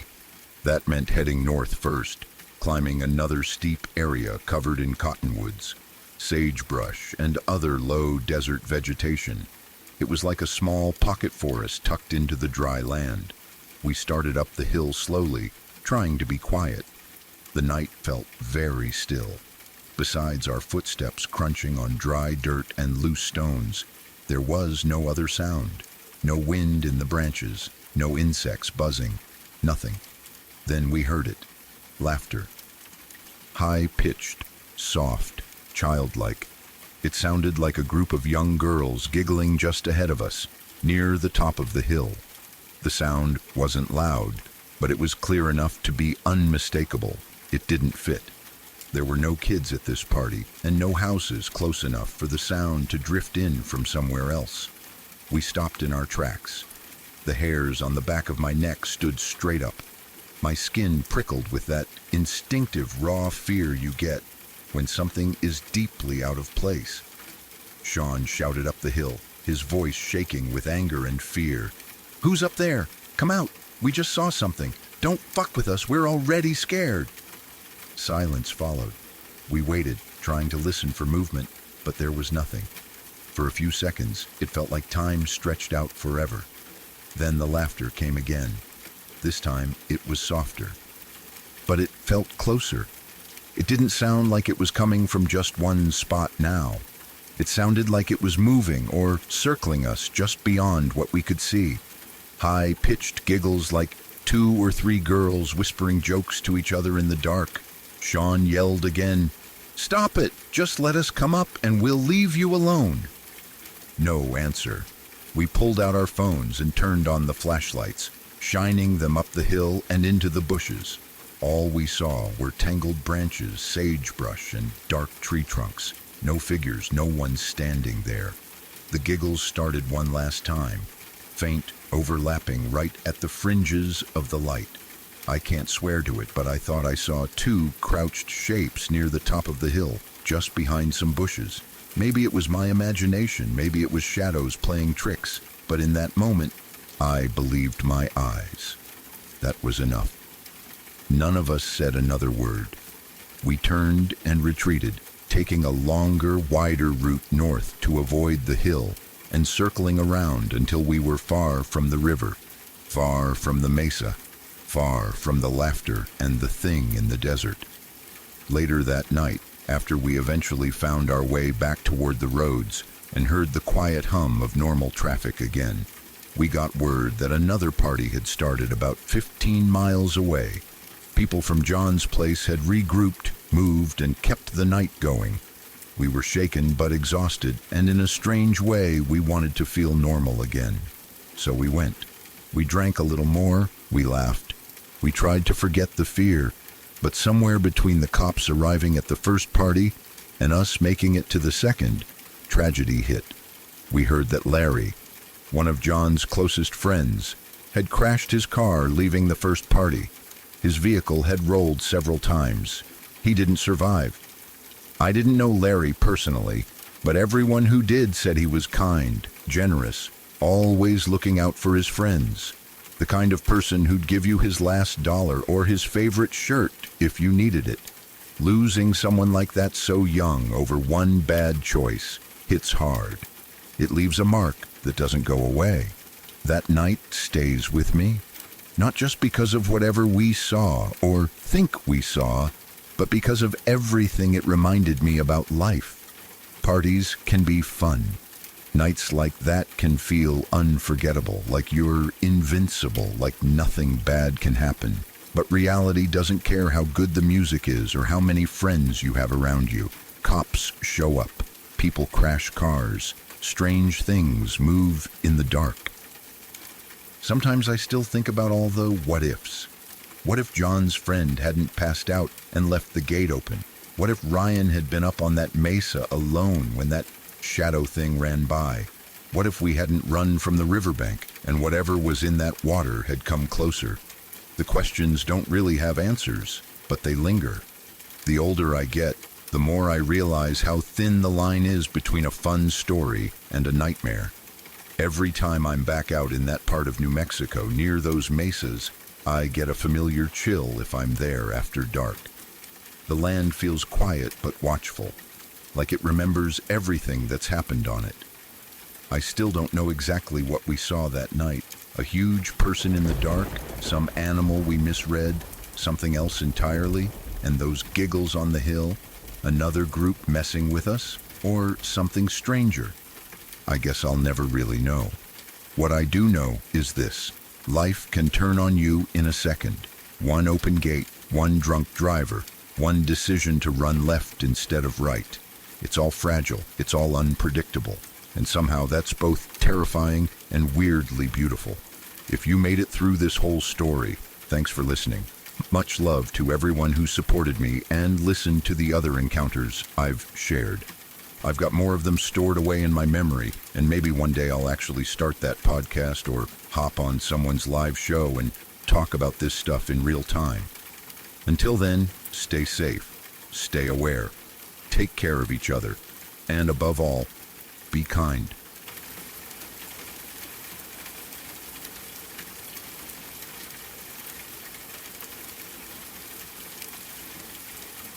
I've been living on the same piece of land my entire life, and I've seen a lot of strange things out here, but nothing prepared me for what happened recently.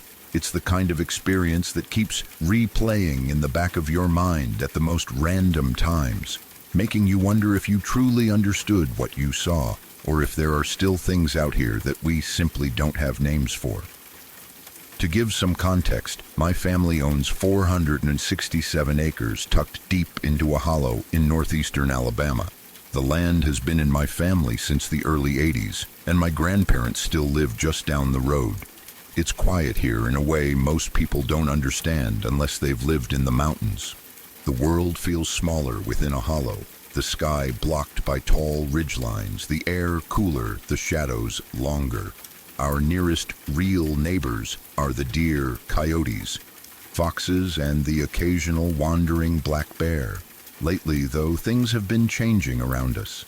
Someone recently bought one of the mountains on the edge of our hollow and turned it into an ATV park. That park brought constant noise, engines, yelling, lights, and it pushed all kinds of wildlife down onto our side of the land. More deer than usual, more coyotes, animals darting through the trees at all hours. It's like the mountain lost its peace and everything living up there decided to flee all at once. Ever since that happened, the woods have felt different. Loud in some ways, but too quiet in others. On the night of November 1st, my siblings decided to take the Polaris Ranger out for a ride. It was close to 10:30 p.m., late enough that most of the world around us had settled into silence. They do these late rides all the time, looping around the property, cutting through the trails we all know by heart. They weren't doing anything unusual, nothing out of routine. It was just another quiet ride in the dark, the way they've done since they were kids. There's a small bridge over the creek near the start of the property road. We've always thought of it as the sign that you're close to home. When you see that bridge, you know you're safe. You're back on our land, and you're almost at the house. They crossed it like usual and started their normal loop. Music playing through the small speakers of the Ranger, the wind pushing through the open sides of the vehicle, and the cold starting to creep in from the late fall night. Around 10:45 p.m. or so, something changed. The oldest sibling told me later that she felt a shift in the air, a sinking feeling deep in her stomach, like something heavy had just settled over the forest. She didn't say anything to the younger two because she didn't want to scare them. Instead, she just kept driving, turning the Ranger through the usual path, circling the land the way they always did. But the feeling didn't go away. It got stronger. She said it felt like the woods were holding their breath, like even the wind had decided to stop moving. She hated the silence so much, she turned the music up, trying to force some kind of normal into the night. But the sound only seemed to make things worse. It echoed across the empty fields instead of blending into them. A few minutes later, they noticed something lying on the ground in one of the open areas near the woods. It was dark, and they couldn't make out what it was. The youngest asked if they should stop, but the oldest shook her head and said, "Don't stop. We'll look at it in the morning." She didn't explain why, but later she told me she had this overwhelming certainty that if they stopped, something terrible would happen. She didn't know what. She just knew they needed to keep moving. They continued making the loop around the property, and by the time it was around 11:15, they stopped only because our mother had texted them. They paused just long enough to check the message, and while the Ranger idled, the middle sibling glanced out across a field that sits lower than the rest of the land. There, standing in the open, far across the field, was something he couldn't understand. He described it as a large creature, maybe 6 feet tall with 4 legs, but standing the way a human stands. It wasn't shaped like a deer or a coyote or anything they'd ever seen. It was tall, strange, and wrong in a way that made his instincts scream. He said he locked eyes with it across the field. Even through the dark, even through the distance, he felt like it saw him clearly. And in that instant, he floored the gas pedal. He didn't explain why he took off so fast. He didn't tell the others what he saw. He just knew they needed to go. As the ranger sped toward the main road back home, the youngest sibling began crying. Not just scared crying, full panic, shaking, begging them to go home. She later said that it felt like they were being watched from every angle, like something was right behind them, keeping pace, waiting for them to slow down. They reached the gate at the entrance to the property, and the oldest jumped out to open it. She told me later that in that moment she had a horrible thought, that if she looked up, if she lifted her head even an inch, whatever was out there would be staring her in the face. And if she met its eyes, she wouldn't survive. She didn't know where that thought came from, but it hit her hard enough that she kept her head down the entire time. They sped home as fast as the ranger could go. When they arrived, all three of them looked shaken in a way I hadn't seen before. Their pupils were blown wide, so black and dilated that you could barely see the color in their eyes. They looked like they'd just run from something life-threatening, like prey animals that barely escaped. Now, here's where it gets even stranger.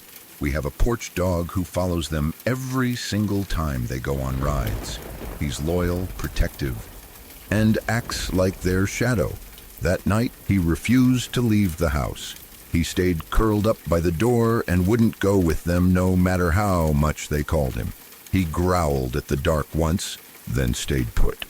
That dog has never acted like that. The cattle on our property, usually easy to spot, even at night because they gather near certain areas, were missing. The siblings didn't see a single cow anywhere on the land, which is extremely unusual. No deer, no coyotes, no movement, just empty fields and an unsettling smell of smoke drifting through the air. They said the entire hollow felt dead. No crickets, no owls, no frogs, nothing but the wind and their own breathing. While they were riding, just before everything happened, the song Pumped Up Kicks started playing, a song that has whistling in it. They said that whistling echoed weirdly across the field, almost blending into the night in a way they'd never heard before, like it was bouncing back at them. When they were coming home, all three of them felt this overwhelming sense of being hunted. Not followed, hunted, like something was matching their speed, like something was waiting for them to stop. They told me later that if they'd slowed down, even for a second, they believed with absolute certainty that they wouldn't have made it home. Since that night, we've gone back to the area. We walked the field, checked the spot where they saw the creature, checked the ground where they'd spotted the unknown object earlier. Everything looked normal. No tracks, no damage, no sign of struggle, no broken branches, no prints in the mud by the creek. Nothing out of place at all. But you can't tell three people that what they saw wasn't real when they all felt the exact same thing at the exact same time. Fear like that doesn't come from nothing. Animals don't disappear from hundreds of acres for no reason. Dogs don't refuse midnight rides they've taken 100 times. And shadows don't grow 6 feet tall and stand upright on 4 legs.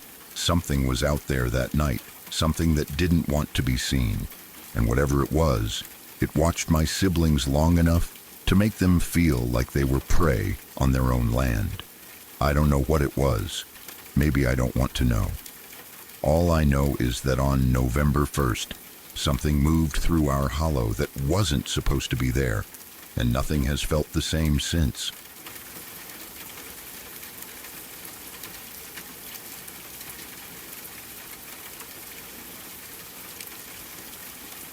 It was the summer of 2012, one of those warm northern New Mexico summers where the days stretched on forever and the nights felt alive with heat, dust, and the hum of faraway traffic. I was 17 then, stuck in that strange age where you're old enough to be restless but not old enough to go anywhere real. Most kids my age spent their summers either working, partying, or doing something they shouldn't. I was no different. It was just part of growing up out there, in a place where boredom mixed with curiosity could get you into all kinds of situations. That night, my best friend Sean and I decided to drive out to the Connie Mack World Series in Farmington. It's a big summer event. Semi-pro youth baseball players from all over the country come to compete, and the whole town turns into this buzzing, loud, electric place. We didn't really care about the baseball. We went for the crowd, the lights, the music blasting from cars, and if I'm being honest, the chance of talking to girls. It was just a thing teenagers did, and that year it felt like the only real excitement in our lives. The night was good. At the stadium, people were everywhere, laughing, yelling, meeting up with friends they hadn't seen in months. The kind of atmosphere where time slips away from you and you don't realize how late it's gotten until the lights above the field start to dim. We stuck around for a while, then grabbed some food and eventually headed back toward home. Still riding the high of the night, the music and the energy around us. We could have taken the regular route, the same road everyone else took going home, but I wasn't in the mood for the usual way. I've always had this tendency to wander, to take long, empty back roads just for the quiet. So instead, I turned onto Old Crouch Mesa Highway, a lonely stretch of road I knew too well. It cuts through empty basins, low hills, and big open spaces where you can see the silhouettes of the La Plata and San Juan Mountains far to the north. But at night, it becomes a different world. It's isolated, pitch black except for the moon. And the only sound you hear is the radio or your own breathing. My mom used to work out there for an oil field company that reclaimed contaminated soil. She was in and out of that area all the time, and because of that, I'd been down that highway more times than I could count. Day, night, rain, snow, it didn't matter. I knew it like the back of my hand. But no matter how familiar it was, it always made me uneasy. There was something heavy about that place, like the land itself carried old memories that no one talked about. Sean was unusually quiet on the drive. Normally he would mess with me, joking around, yelling things like, "Watch out," just to make me slam the brakes and panic. I'd learned long ago to ignore his fake warnings because they nearly caused more than one accident. But this time he didn't say much. He seemed tired, calm, almost zoned out. And for a while, things were peaceful. Just the hum of the engine and the glow of the headlights cutting through the darkness ahead. Eventually, we turned toward one of those intersections you never see another car at. It was a four-way stop, half paved and half dirt, stretching into nothingness. On a normal day, I would have blown right through it. But a few months earlier, a cop had pulled me over for rolling through that same stop while my mom sat right beside me.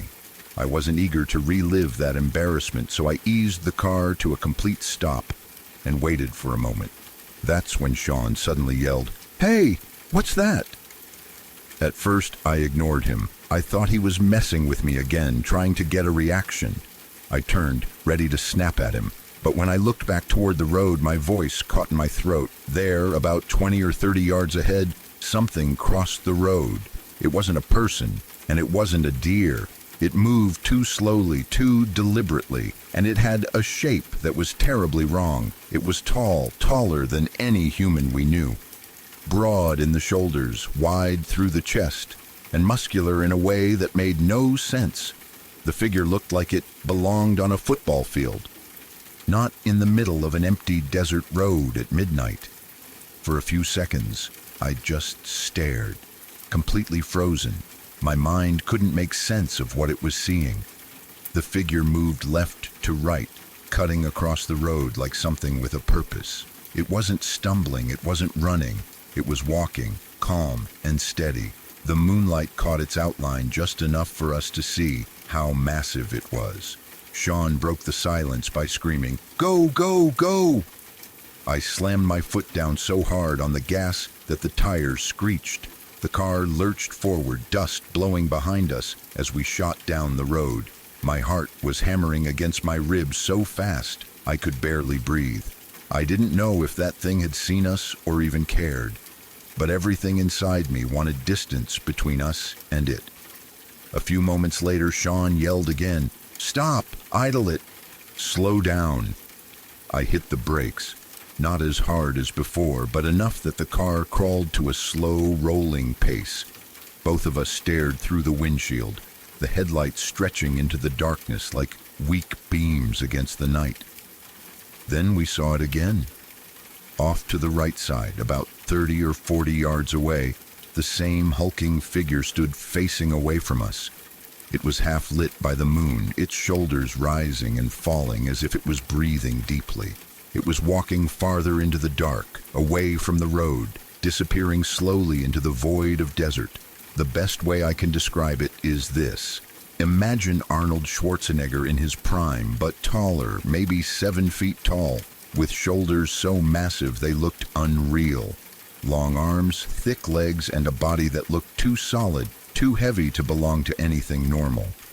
I never saw its face. And to this day, I'm grateful for that. After it vanished completely, we sat there quietly, barely speaking. I could feel my hands shaking on the wheel. My throat felt dry. Sean didn't say a word for the rest of the drive. We just both knew something unnatural had crossed our path. When I finally dropped him off at his house, I panicked at the thought of going home alone. My mom was out of town with her boyfriend, so I begged Sean to come stay with me. His mom refused. She wasn't in the mood to let him out again. So I was forced to drive home alone, back through the dark roads, replaying everything in my mind. By the time I reached my house, I was shaking so badly I could barely unlock the door.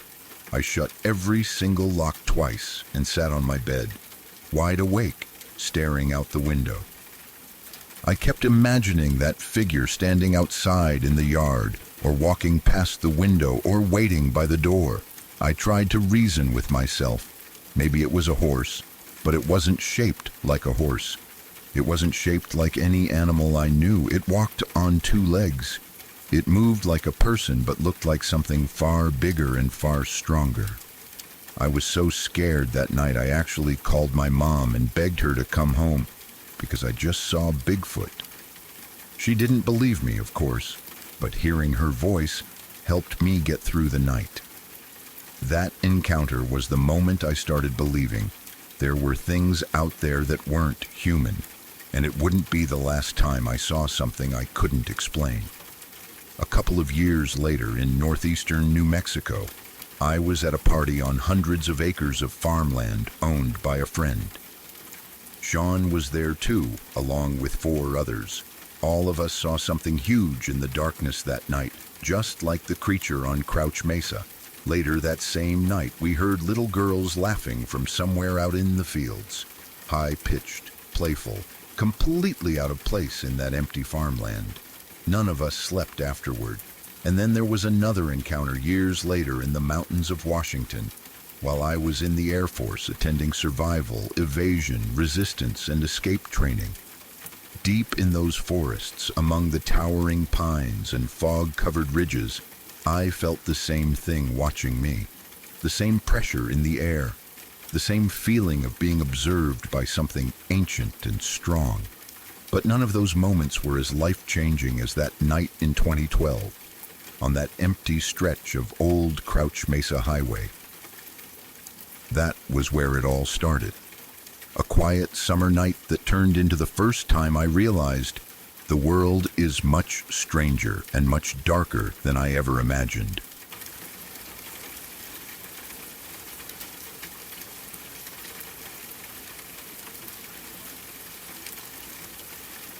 I honestly don't know if this is the right place to share something like this, but I haven't been able to stop thinking about what happened during my camping trip in August. It's been sitting in the back of my mind for months, refusing to leave me alone. I've tried brushing it off. I've tried convincing myself it was nothing. But the truth is, I can still hear that sound in my head if I think about it long enough. I can still feel that same cold, heavy fear I felt in the dark, sitting inside my tent with my heart pounding so hard I thought it might wake my friends. So here's what happened. My boyfriend, two close friends, and I decided to take a small Vermont road trip and camp our way through different state parks. On the first night, we stayed at Jamaica State Park. That place is important to me because I used to go there as a kid with my family. I remember it being peaceful, full of river noise, bird calls, rustling leaves, and the usual sounds you hear deep in the woods.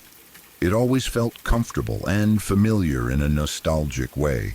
That evening started normally enough.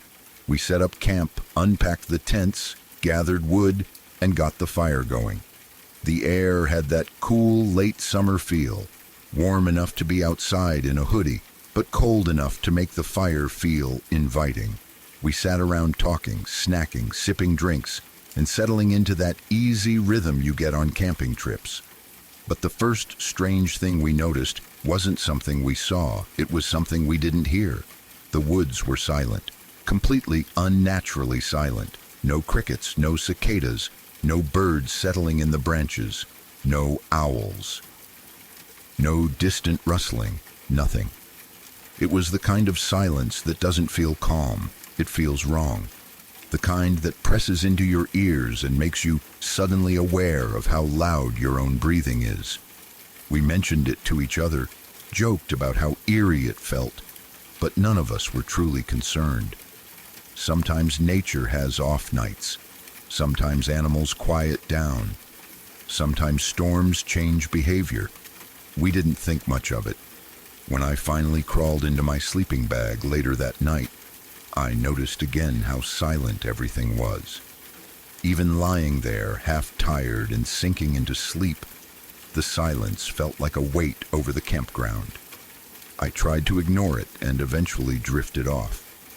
I don't know how long I slept before waking up, but when I did, I came out of sleep instantly, not groggy, not confused, just suddenly wide awake. At first, I didn't know why. Then I heard it, a loud banging sound somewhere outside the tent. The campground is a loop with a paved road circling all the sites.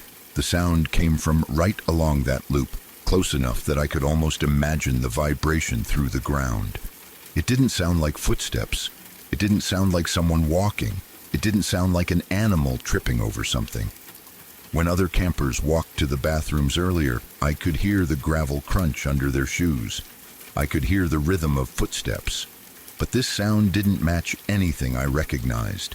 It was a single, solid clang. Loud, deep, metallic. Almost like someone taking a heavy pan or piece of metal and striking it against something else. And it wasn't random. It was steady, measured. A bang every 5 seconds. Like a slow metronome echoing through the trees. Bang, bang, bang. And it wasn't just once or twice. The sound made its way around the entire campground loop. I followed it through the fabric of the tent as it moved, circling the area.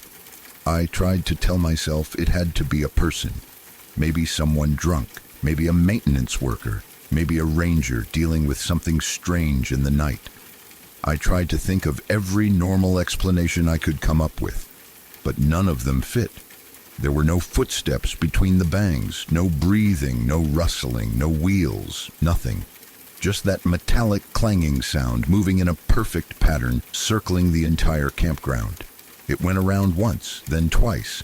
It lasted maybe 20 minutes. It didn't speed up, slow down, pause, or act like any living thing. It just continued, steady and cold, like it wasn't even trying to hide itself. I have camped plenty of times before. I've done backpacking trips in deep woods.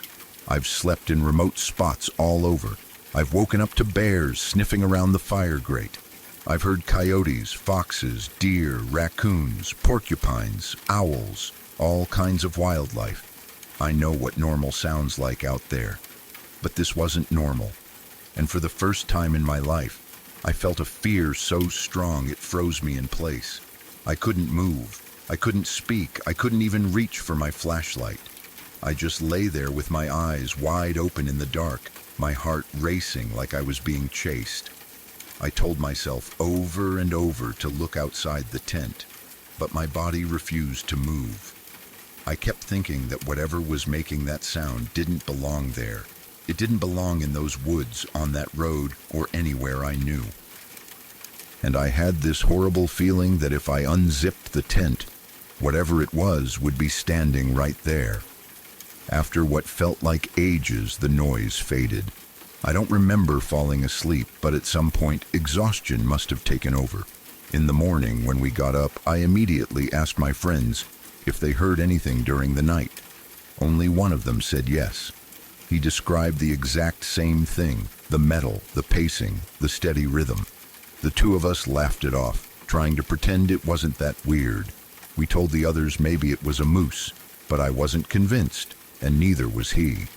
Later, I talked to a park ranger near the visitors area. I asked if moose ever came through that campground. She practically laughed and told me it was very uncommon to see moose in that exact area. Vermont has moose, sure, but not usually in that part of the state park. I told her about the noise. She didn't seem freaked out, but she also didn't offer an explanation. She said she'd listen that night as she fell asleep and let us know if she heard anything. She seemed calm enough that I felt a little better. The rest of the day went normally as we explored the area, cooked dinner, and sat around another fire.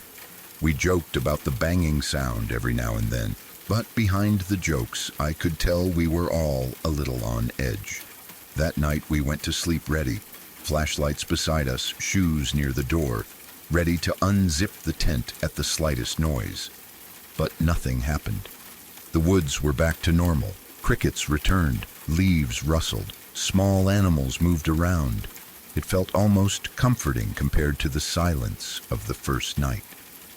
In the morning, we packed our things and headed north to the next campground, still making quiet jokes about the moose that didn't exist. There was one more detail from the first morning that stuck with me.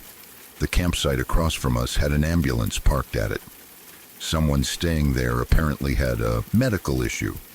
The man camping there was older, probably retired age. I wondered aloud if he might have been confused in the night, maybe wandering, maybe hitting something accidentally, but my friends didn't buy it. They said the ranger would have mentioned that possibility when I asked her, and the sound didn't match footsteps, walking, or human movement. Plus, a confused person wouldn't keep a perfect steady rhythm for 20 minutes, straight around a campsite loop. That explanation didn't settle the unease. Weeks later, on October 23rd, I was scrolling through TikTok when I came across a video talking about the Bennington Triangle. I don't follow paranormal stuff, and I'm not someone who gets pulled into conspiracy theories. I'm a logical thinker, a grounded person. I don't jump to ghosts or spirits as explanations, but I clicked out of curiosity, mostly because I was bored. The video showed a map of the area people consider part of the Bennington Triangle, an area famous for disappearances, strange sounds, and eerie encounters people can't explain. As the boundaries popped up on screen, my stomach dropped. Jamaica State Park sits right next to it. I looked deeper, searching online, reading old stories, Reddit threads, articles, whatever I could find. A surprising number of people reported strange experiences in or near that area. One detail kept coming up. People had heard rhythmic, metallic banging sounds in the woods at night. I felt a wave of dread when I read that. I'm still not sure what I heard. I'm not saying it was supernatural. I'm not saying it wasn't human. I'm not saying it was anything impossible. Maybe someone was messing around. Maybe a ranger was doing something strange. Maybe it was something natural I've never heard before. But here's what I do know. It wasn't footsteps. It wasn't an animal. It wasn't a moose. It wasn't the wind. It wasn't normal. And the silence, before and after, was the worst part. Animals know when something is wrong. They go quiet when the woods aren't safe. And that night, the woods were silent for a reason. Even now, months later, when I think about lying there, frozen, listening to that steady metal echo moving through the dark, I get chills. I've never been that scared in the woods. Not while backpacking, not while camping alone, not even around bears. Whatever it was, I hope I never hear it again.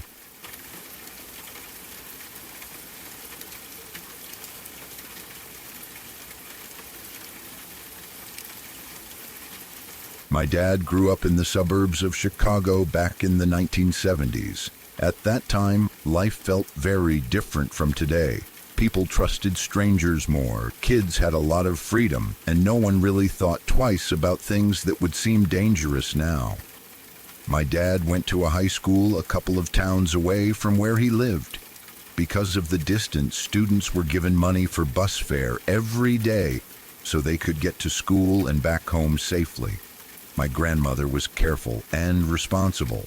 Every morning she would give my dad just enough money to take the bus both ways.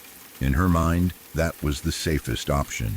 But my dad was a teenager, and like a lot of teenagers, he thought he knew better. Instead of using the bus, he would put the money in his pocket and hitchhike. To him, it felt faster, easier, and honestly, a little exciting. Hitchhiking was common back then, especially in suburban areas, and people didn't see it as a big risk. Most days, nothing strange happened. He would stick out his thumb, someone would pull over, and he'd get to school or back home without any problems. But one day, everything changed.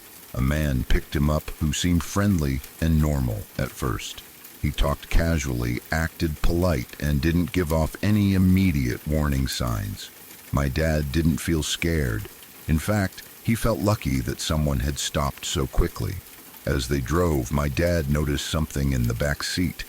There was a clown costume lying there. It wasn't being worn, just folded or tossed casually like it was no big deal. At the time, my dad didn't think much of it. Clowns were associated with parties, events, or entertainment, not fear. Still, the image stuck in his mind, even after he got out of the car and went on with his day. Years later, long after my dad was grown, the truth came out. The man who had picked him up was John Wayne Gacy. By then, everyone knew who Gacy was and what he had done. He became one of the most infamous serial killers in American history, known for presenting himself as a friendly, helpful person while hiding something truly horrifying underneath. When my dad realized who that man had been, it shook him deeply. He often thought about how close he had come to something terrible without ever knowing it at the time. One small decision, one different day, and his life could have gone in a completely different direction. It's something he still thinks about, a reminder of how danger doesn't always look dangerous, and how sometimes the scariest moments are the ones you don't realize until much later. I'm talking about the kind of stories that aren't written in books or posted online for fun. I mean the real ones, the kind that live inside families, the ones whispered from one generation to the next, always spoken quietly, always carrying the same weight. These are the stories people don't like to explain too much. The ones they warn you about without telling you why. The ones that shape the rules you grow up with long before you understand what those rules even mean. I grew up hearing stories like that.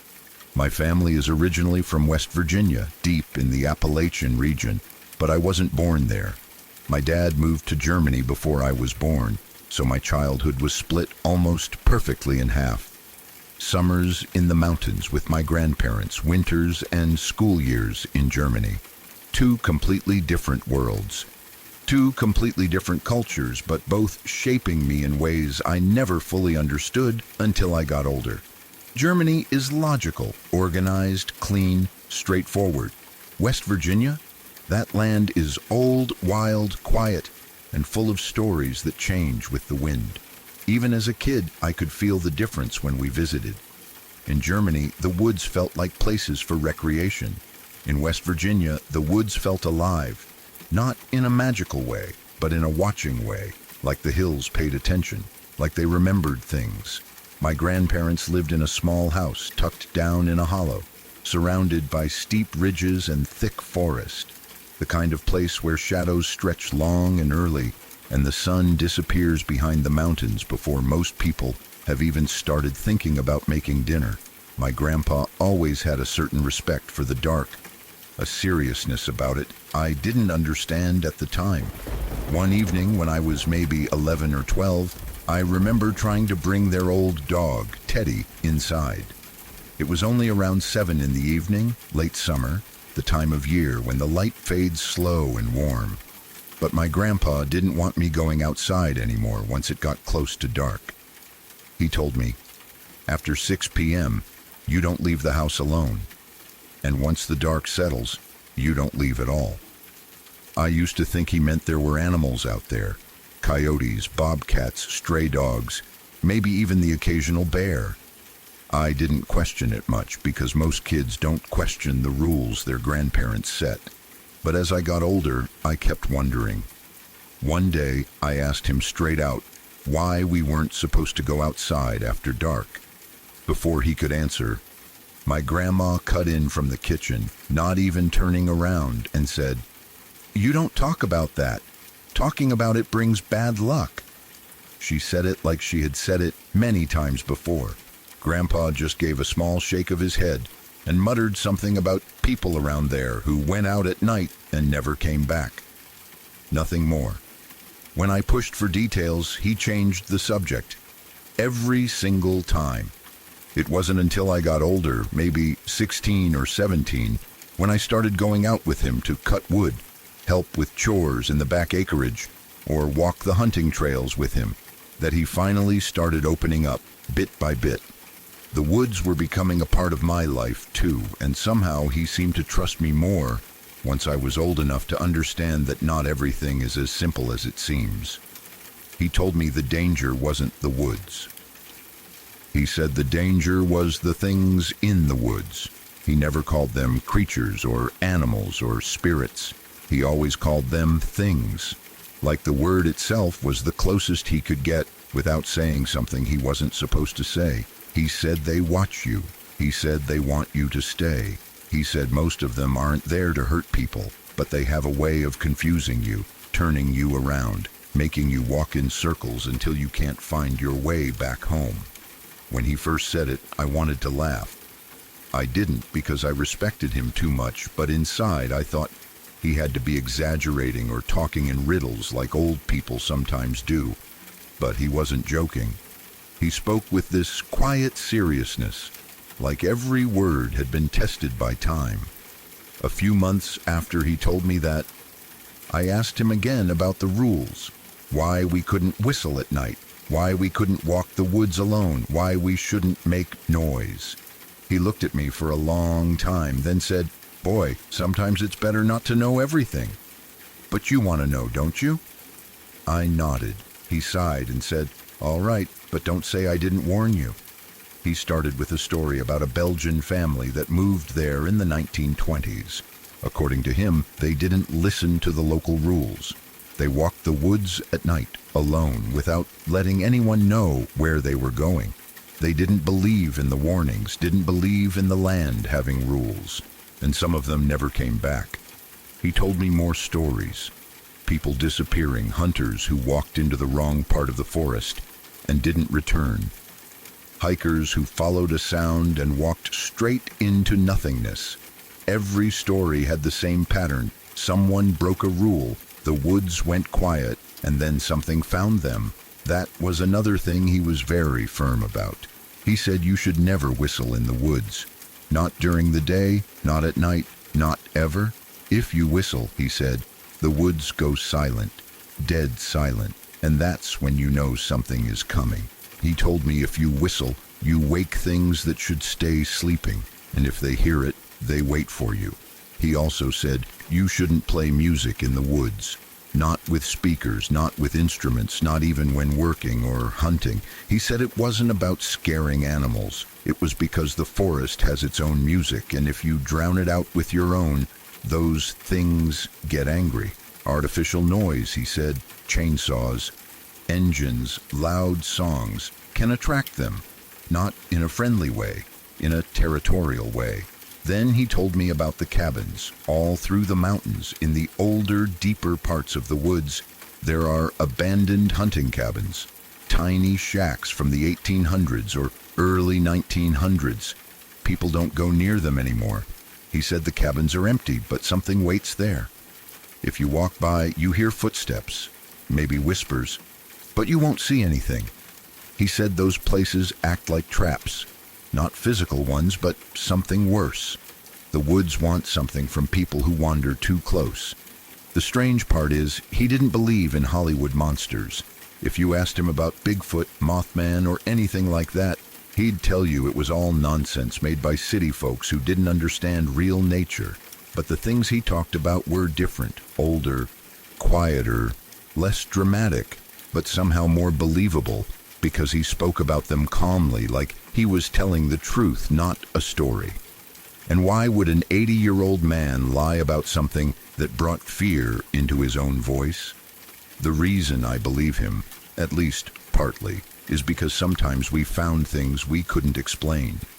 Footprints around the backyard, near the woodcutting area, in places no animal should have been.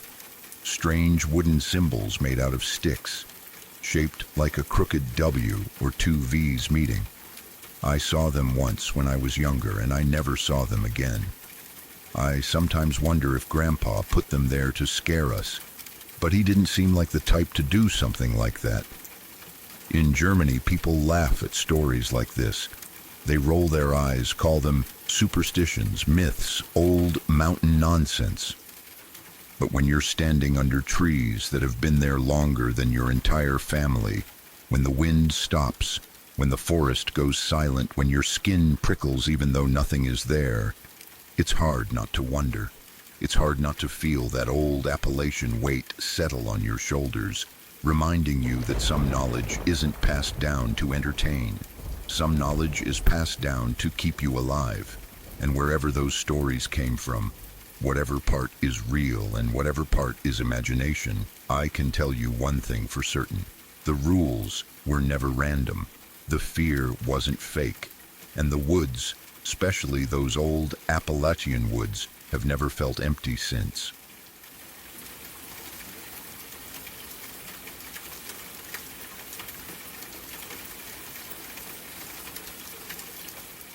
My hunting partner and I reached our usual hunting and camping spot just as the last of the daylight was fading, sometime around 6:30 in the evening. We had been driving for nearly 6 hours straight, and even though we were exhausted, we were excited to be back at a place that had brought us good luck year after year.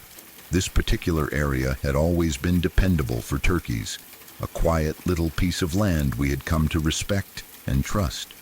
It always felt the same every time we returned, clean, familiar, and peaceful. That was what made what we saw when we arrived feel wrong from the very start. As soon as we pulled in, we noticed a pile of garbage scattered near the fire pit. Wrappers, old pans, a cooler, and random cooking tools were tossed into a mess. Like someone had packed up in a hurry, or simply didn't care about leaving the place as they found it. Above the pile, in the small pine trees nearby, 2 logs were arranged in a strange way. They were crossed over each other like a small teepee, leaning downward over the garbage like some kind of odd marker. It wasn't just the trash that bothered us. It was the fact that this spot had never looked like this before. Every year, without fail, the fire pit was cleaned out, the gate leading in was closed, and there wasn't a scrap of trash anywhere. This was one of those rare hunting spots where people respected the land. So seeing it neglected and trashed like that immediately felt off. But after such a long drive, our irritation faded into exhaustion, and neither of us felt like thinking too deeply about it. We just wanted to unpack, stretch our legs, and settle in for the evening. My partner had brought his heavy-duty pickup, and the camper was attached in the truck bed. We didn't bother removing it. Instead, we set everything up around it. We worked quietly, cutting down some fallen limbs for firewood and getting a fire going. We ate a few snacks, talked about our plan for the morning hunt, and each had a single beer. There wasn't much conversation, just the tired contentment that comes after a long day. After a while, the quiet of the woods and the warmth of the fire made us ready to call it a night. It must have been close to 10:30 when we finally got inside the camper. We weren't fully asleep yet, just drifting in and out of that half-awake state when your mind is still listening for anything unfamiliar outside. The night was cold and still. The kind of night where every tiny sound echoes through the trees. The moon was bright enough to outline the branches and tops of the pines around us. It felt like any other night we'd spent out here. Until the sound came. At exactly 2:43 in the morning, both of us were shocked awake by a violent, explosive bang against the back door of the camper. It wasn't subtle. It wasn't something that could be mistaken for an animal brushing against the side or a branch falling. This was a direct hit, a full-force impact that shook the entire camper. My heart started pounding instantly, and before I even fully understood what was happening, I turned to my partner and asked, "What the hell was that?" He didn't answer with words. Instead, he reached for his pistol and chambered around in one smooth, practiced motion. That sound alone told me everything I needed to know about how serious he thought the situation was. The back of the camper had a window, so I leaned over and looked out. All I could see was the outline of trees under the half moon. No movement, no figures, no flickering shadows. After 10 tense seconds, my partner threw on the exterior floodlights and opened the camper door. Every instinct in me screamed to keep it shut, but I wasn't about to argue with the man holding the gun. Outside, everything looked exactly as it had when we went to sleep. No tracks, no marks on the camper, nothing out of place. It was quiet, too quiet. That was when we noticed that the blinds from the side window had fallen. They were lying halfway down, like they'd come loose, and in the shock and confusion, we convinced ourselves that maybe that was the noise we'd heard, even though deep down, both of us knew the blinds wouldn't have shaken the entire camper or made that kind of impact. But exhaustion and nerves can convince you of anything when it's pitch dark in the middle of nowhere. So we lay back down, trying to let sleep take over again, although neither of us really slept. We drifted lightly, too aware of every tiny sound. At dawn, around 5 in the morning, we headed out for the hunt. The cold morning air, the routine of walking through the land, we hoped it would clear our minds. But on the hike back to camp a few hours later, both of us kept thinking about what had happened. The morning light made everything feel safer, more manageable. But when we talked it through, we realized the truth. The blinds had fallen because of the bang, not the other way around. Something had hit the camper hard enough to shake it and make the blinds come off.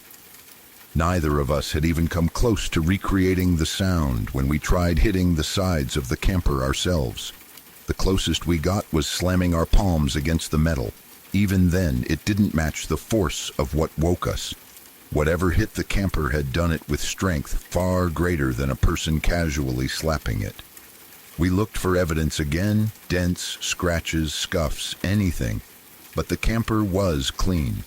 Not a single mark anywhere, not even on the roof. Something else bothered us too. The area was dead. There were no tracks anywhere around camp. No deer prints, no turkey scratches, not even the faint outline of a raccoon. We weren't inexperienced hunters. This place had always been alive with movement. White-tailed deer, the occasional moose, coyotes passing through, wolves far off in the distance. This spot always had signs of animals, always. But that day the land was silent. The woods felt empty in a way I had never experienced before. We saw nothing. Not a single turkey call, not even the chirp of a bird. It felt wrong. By that point, we started ruling out possibilities. A bear? No. Bears rip open coolers, dig through garbage, and take food when it's easy. The abandoned garbage pile from the previous campers was untouched. The cooler filled with snacks and drinks was untouched too. If a bear had come into camp, it wouldn't ignore food in favor of slamming the back door of a camper. A deer? Impossible. A cougar or wolf? They don't behave that way, and they sure don't hit solid metal with enough force to shake an entire vehicle. And they would have left tracks. Even a moose would have left something behind. Hoof marks, signs of scraping or movement. But there was nothing. We even considered the possibility of another person. Maybe someone messing with the camper or a drunk wanderer from another campsite. But it didn't make sense. No one approaches a camper in the middle of hunting season and slams the door, knowing full well the people inside might have firearms and be ready to use them. And if it had been someone intending to steal, why leave everything? Coolers, chairs, totes, everything valuable was untouched. The more we talked, the heavier the feeling became. Something had hit the camper. Something strong, intelligent, and deliberate. Something that didn't leave marks. Something that didn't walk in on tracks. Something that had no interest in food or stealing. That was when the thought we had been avoiding finally came up. What if it wasn't an animal we're familiar with at all? We had both heard stories. Stories from other hunters. Stories from people who lived in the wilderness year-round. Stories that no one wanted to admit they believed. Stories about something tall, strong, and territorial. Something that didn't want people in its hunting area. Something that used intimidation to warn you away. We didn't want to jump to conclusions, but there were signs. The untouched food. The dead silence in the woods. The abandoned garbage left by the previous campers like they had left in a hurry. The crossed logs leaning over the trash like a marker or warning. The force of that blow against the camper. The lack of tracks. The overwhelming feeling that the land was wrong that night. We didn't say it outright at first, but eventually we admitted the possibility to each other. Maybe it was a Sasquatch, maybe more than one. Maybe they had been in the area that night, and maybe they didn't want us there. I'm not saying that's definitely what happened, but every logical explanation failed. And the truth is, whatever slammed that camper door was stronger than any person, more precise than any animal, and quiet enough to vanish without leaving a single sign behind. We didn't experience anything else the following night. And when we left on Thursday morning, both of us felt the same strange mix of relief and frustration. Relief because the woods felt normal again. Frustration because we still didn't have clear answers. What I do know is that something was out there that night. Something strong, something fast, something that wanted us gone. And deep down, neither of us believes it was a bear, a person, or anything we see in the daylight.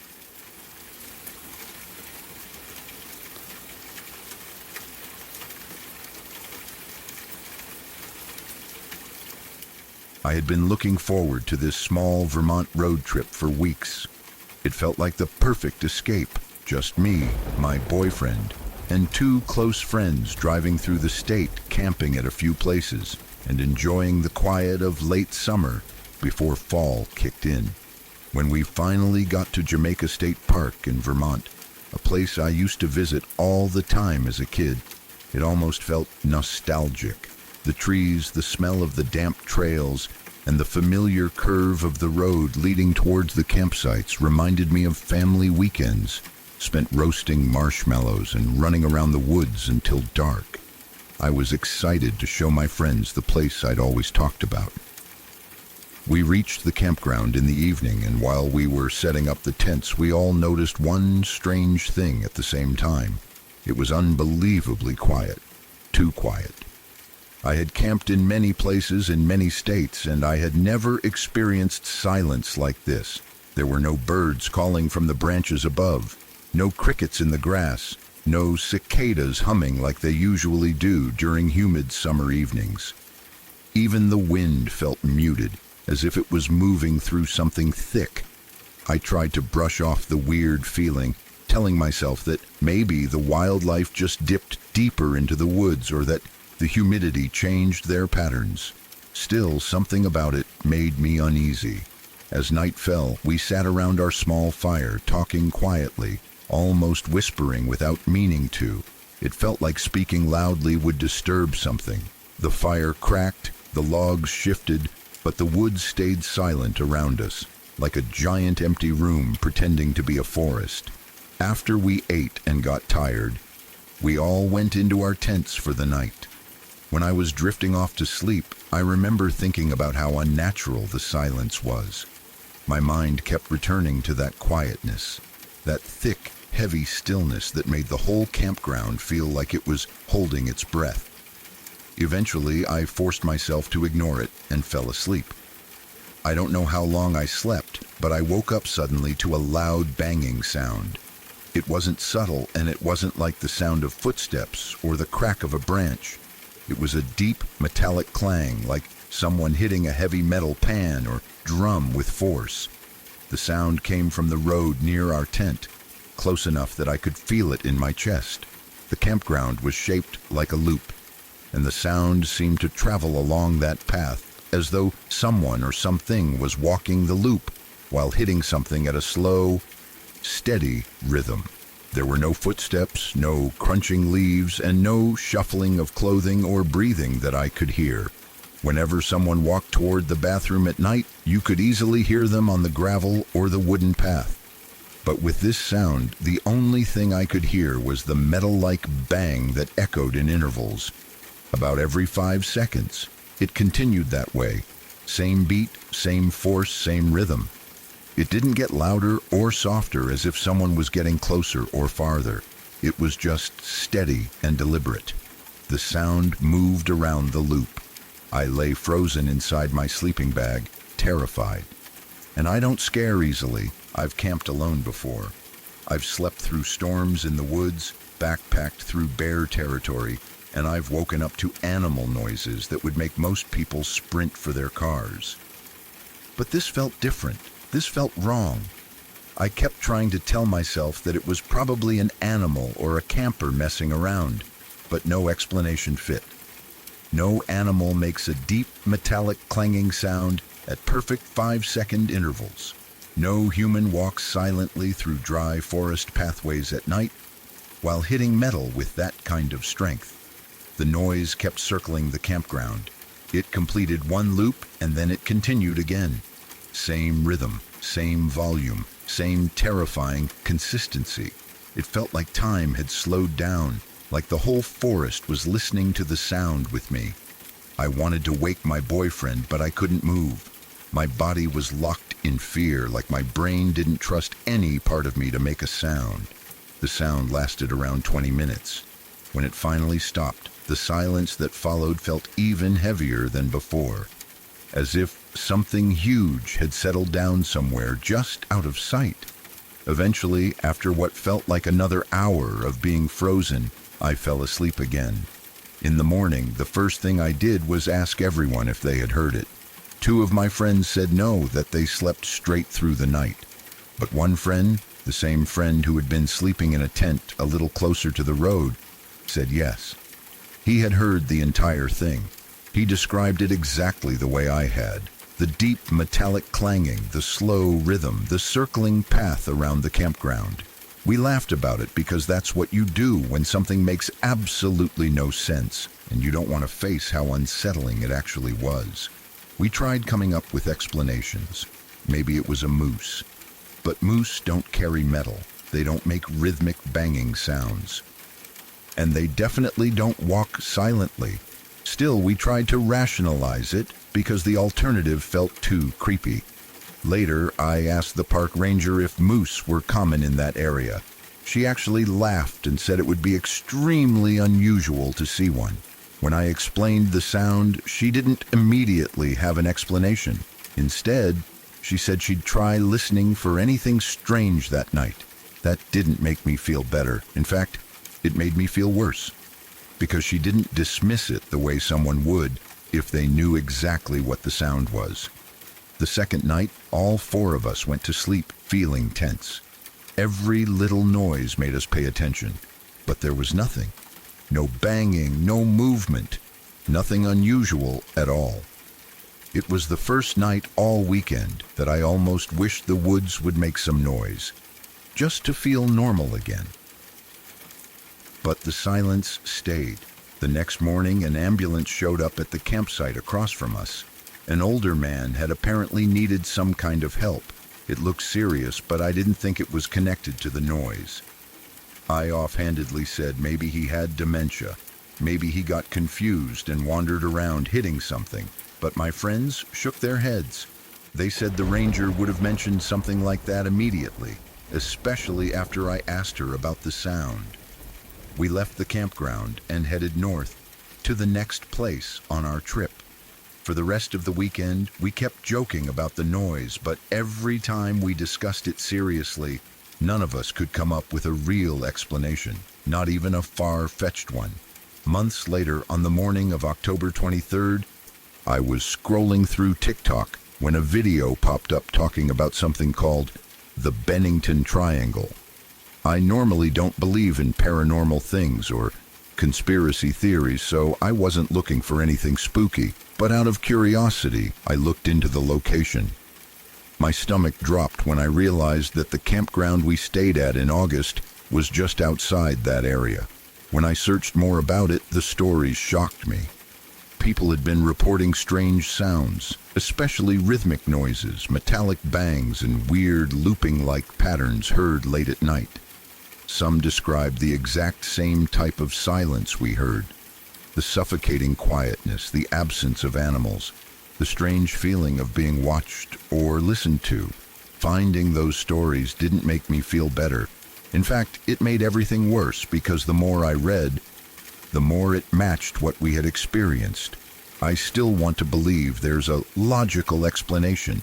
I want someone to tell me it was a maintenance worker, a strange piece of equipment, or some weird acoustic effect bouncing around the road. Anything that makes sense. That's why I've been asking around, hoping someone can give me a real, grounded explanation. I don't want to believe it was something supernatural, and I'm not the kind of person who gets pulled into ghost stories. But that noise, those 20 minutes of steady metallic banging in the middle of a silent forest, has never left my mind. I can still hear it if I think about it too long. Every part of me wants a simple answer, but a small part of me wonders if sometimes, in certain places, not everything can be explained.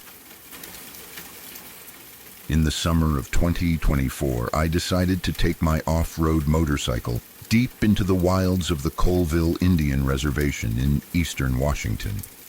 I wanted isolation, not the kind you find at campgrounds where people pitch tents 10 feet apart and talk loud all night, but real, honest wilderness solitude.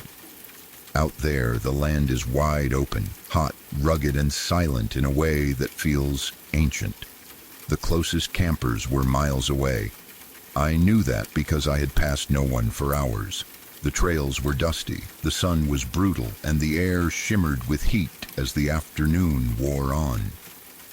After riding over a ridge and weaving between stands of pine and open meadows, I found a small, cool pocket of shade, a copse of trees shaped almost like a bowl, where the breeze seemed to linger longer than anywhere else I'd been that day.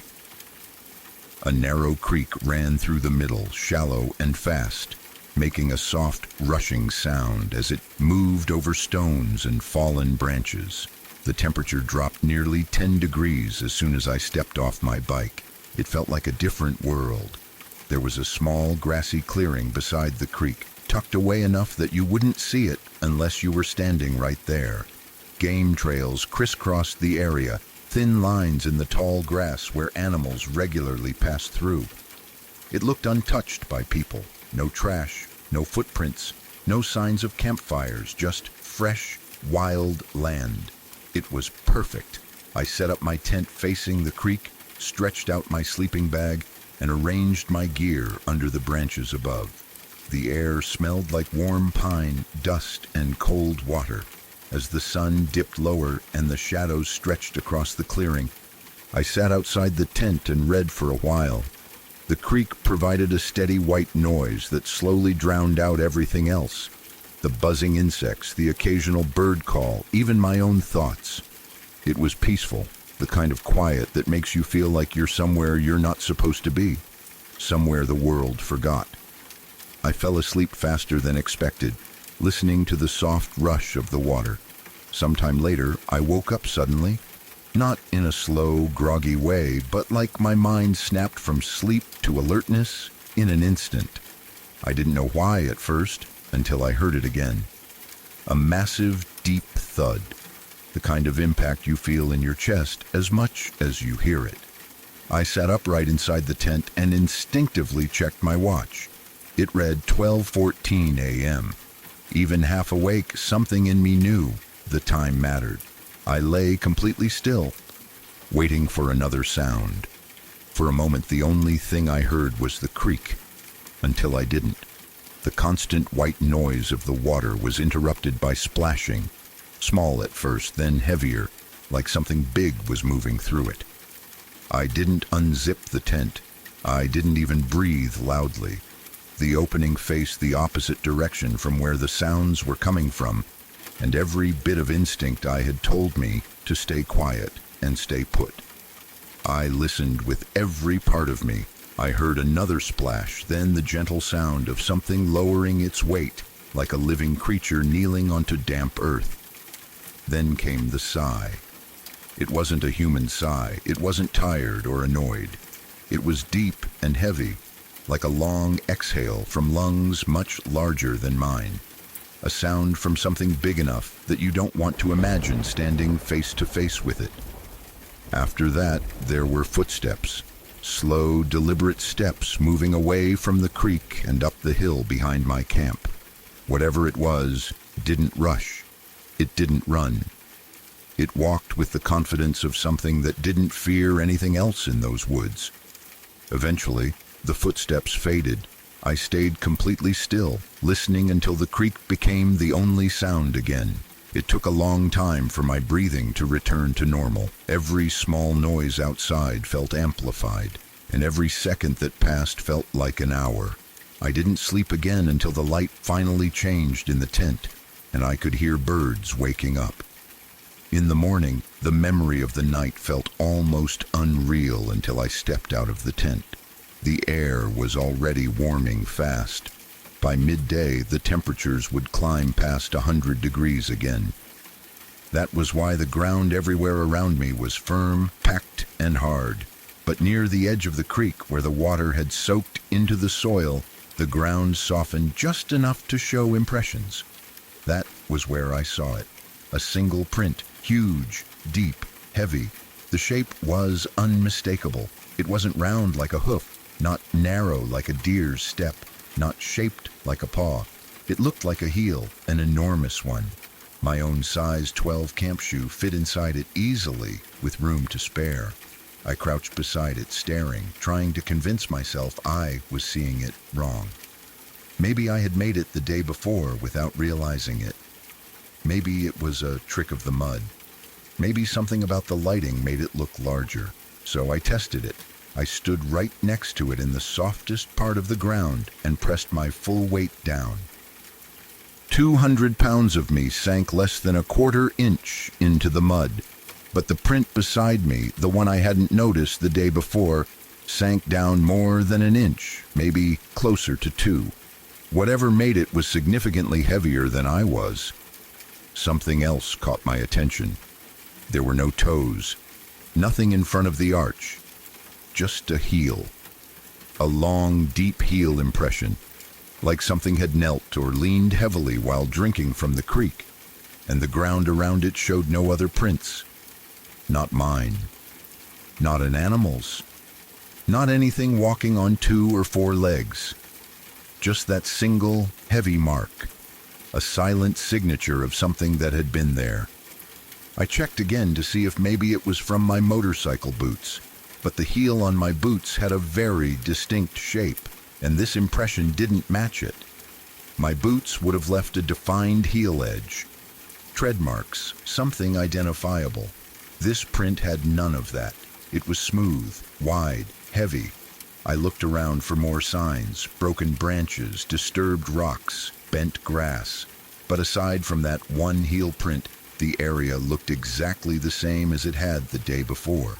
Even the splashing I had heard during the night left no marks I could confidently identify. As I stood there in the morning light, thinking through every detail, something inside me shifted. A part of me I'd always considered rational, the part that insisted there was always a normal explanation, no matter how strange things seemed, ran out of answers. I thought back to the thud in the night, the sigh, the footsteps moving up the hill, the absence of wind at the moment the sound woke me. I replayed the way the creek had gone quiet, interrupted only by splashes. I thought about how isolated I was, miles from any other campers, any roads, any people. And for the first time, the only explanation that made sense was the one I would normally never jump to. A very large animal had come down the hill, walked directly into my camp, drank from the creek, and walked away. And the size, weight, and behavior didn't match anything I knew. No bear, no moose, no elk, no cougar. Something else had been there. Something big enough to leave a print like that. Something heavy enough to shake the ground when it arrived. Something intelligent enough to move quietly and disappear without leaving a trail. Standing above the creek with the cool breeze brushing the back of my neck, the truth felt simple and strangely calm. I believe it was a Sasquatch. Nothing else fits. Not the sound, not the sigh. Not the weight, not the isolated print, not the silence afterward.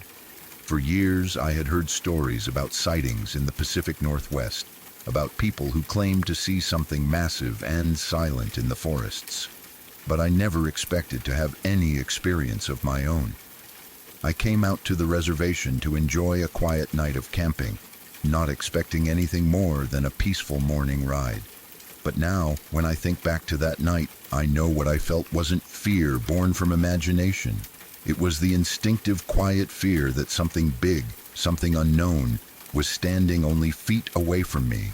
I still go camping, I still ride.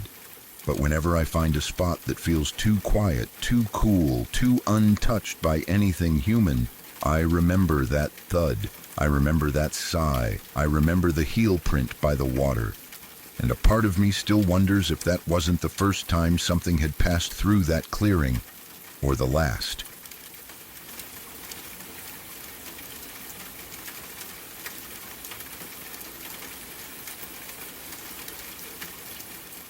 I don't talk about this part of my life very often, mostly because whenever I've tried, people look at me like I'm either exaggerating or remembering things wrong.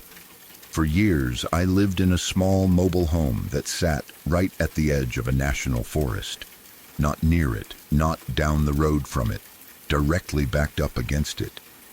The trees started only a few steps from my porch, tall pines and thick brush forming a wall of green that seemed to breathe with the wind. It was quiet out there, and for a long time, I thought that quiet was a blessing. Nights were always the most peaceful. I'd step outside to smoke a cigarette, and the sounds of the woods were like background music. Crickets, frogs, the low hoot of an owl somewhere deep in the trees. It was familiar and comforting. Even on nights when the air felt heavy or the clouds blocked the moon, I felt safe out there. The darkness didn't bother me because it never felt empty. The forest had life in it. It had movement. It had sound. And when you live alone that close to nature, those sounds almost feel like company. But everything changed one night. I remember it clearly, every detail, because it was the first moment I felt something in that place shift, like the world, or whatever was living in it, suddenly turned its attention toward me. I stepped outside like I always did, cigarette in hand, thinking about work and money and all the ordinary problems that fill up a person's mind. The night looked normal, the air was warm, the forest sounded the same as always. But then, without any warning at all, a huge light appeared between the trees. At first I thought maybe someone was out there with a flashlight, but it was far too big and far too bright. Then I thought maybe it was the headlights of a truck, But it wasn't moving and it wasn't shaped like headlights. The light wasn't coming from an object pointed at me. The light itself was the object. It was flat and circular, hanging in the air like a glowing disc turned on its side. It reminded me of a giant coin, smooth, perfect, and impossibly bright, floating in the middle of the forest. And it was huge, as wide as my entire mobile home, maybe wider. It didn't touch the ground or hang from the branches. It hovered right in the middle of everything, silent and still. There was no sound, no engine, no humming, nothing. Just that blinding, white light cutting through the trees and lighting up everything like someone had switched on daylight for a few seconds. I stared at it, not moving, not breathing, not sure if I should run or yell or go inside. And just when I felt like my brain was starting to catch up with what I was seeing, it vanished. Not faded, not moved. Vanished. Like someone flipped a switch and erased it from the world. And the second it disappeared, the forest went dead silent. The silence was worse than the light. The silence didn't feel natural. It felt like the woods themselves were holding their breath, like everything knew something I didn't. I didn't hear a single cricket or frog or owl, not even the wind. It was like someone had taken the sound out of the air. I backed into the house slowly, closed the door without making noise, and sat down trying to figure out whether what I saw had been real. I kept telling myself maybe it was some weird reflection or some kind of drone, or maybe I was tired and imagined it. But deep down, I knew I hadn't imagined anything. I went to bed eventually, but I slept restlessly. At some point that night, I had a dream. It felt real enough that even now I'm not completely sure it wasn't something more than a dream. In it, I woke up in the middle of the night and walked to the back of the house.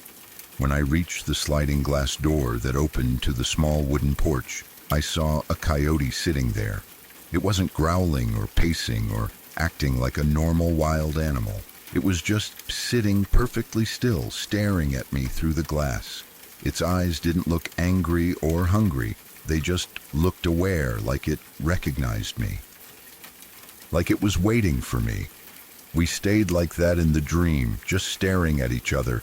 And even though nothing moved, I felt this pressure in my chest, like something was wrong. The next morning, when the sun was barely rising behind the trees, I stepped outside to have a cigarette before work. And there, sitting on my back porch in the exact same spot from the dream, was the coyote. Same position, same stillness, same silent staring. It didn't look scared of me or curious. It just looked at me as if it had been expecting me to come outside. After a few seconds, it turned its head, stood up, and trotted back into the trees without making a sound. I had never seen a coyote in my entire time living out there. I didn't even know they were in that area. But the timing, the dream, the way it appeared right where I had seen it in my sleep, it made something deep inside me twist uncomfortably. After that morning, everything felt different. The peacefulness I used to feel at night changed into something else. The air felt heavier.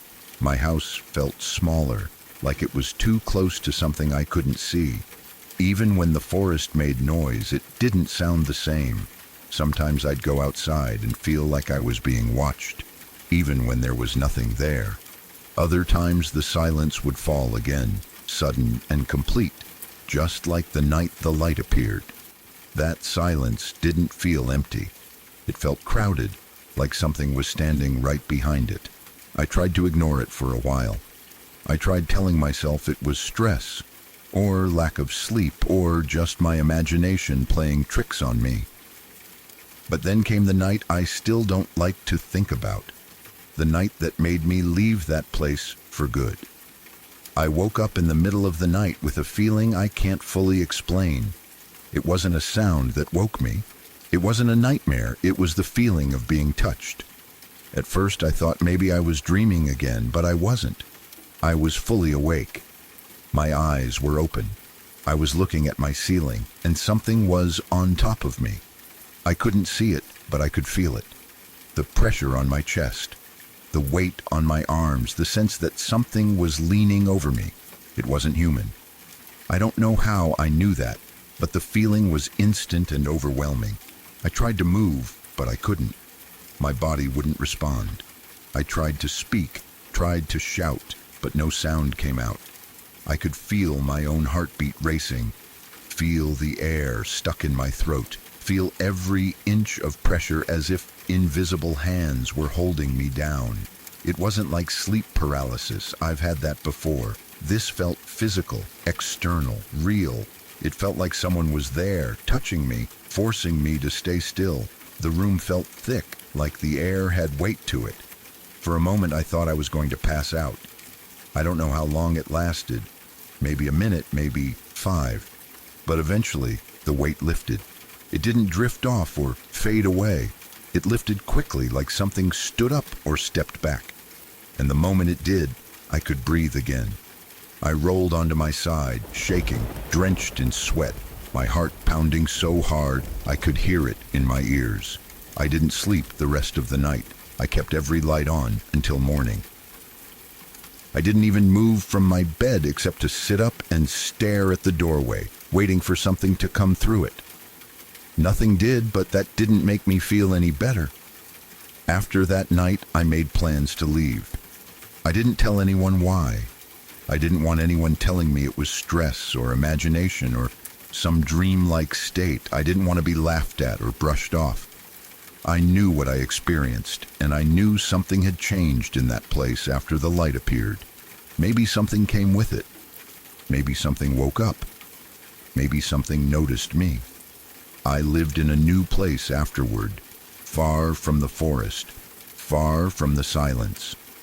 But sometimes, even years later, I'll step outside at night and the world will suddenly go quiet in that same heavy way.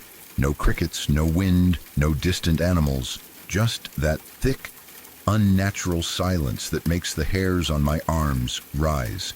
And every time it happens, I feel that same pressure in my chest, that same awareness that something is close, even if I can't see it. I don't know what the light was. I don't know why the coyote appeared. I don't know what touched me or held me down that night, but I know it wasn't nothing. I know it wasn't a dream, and I know I haven't been the same person since that night. Something changed, around me or inside me, and I've never fully been able to shake it.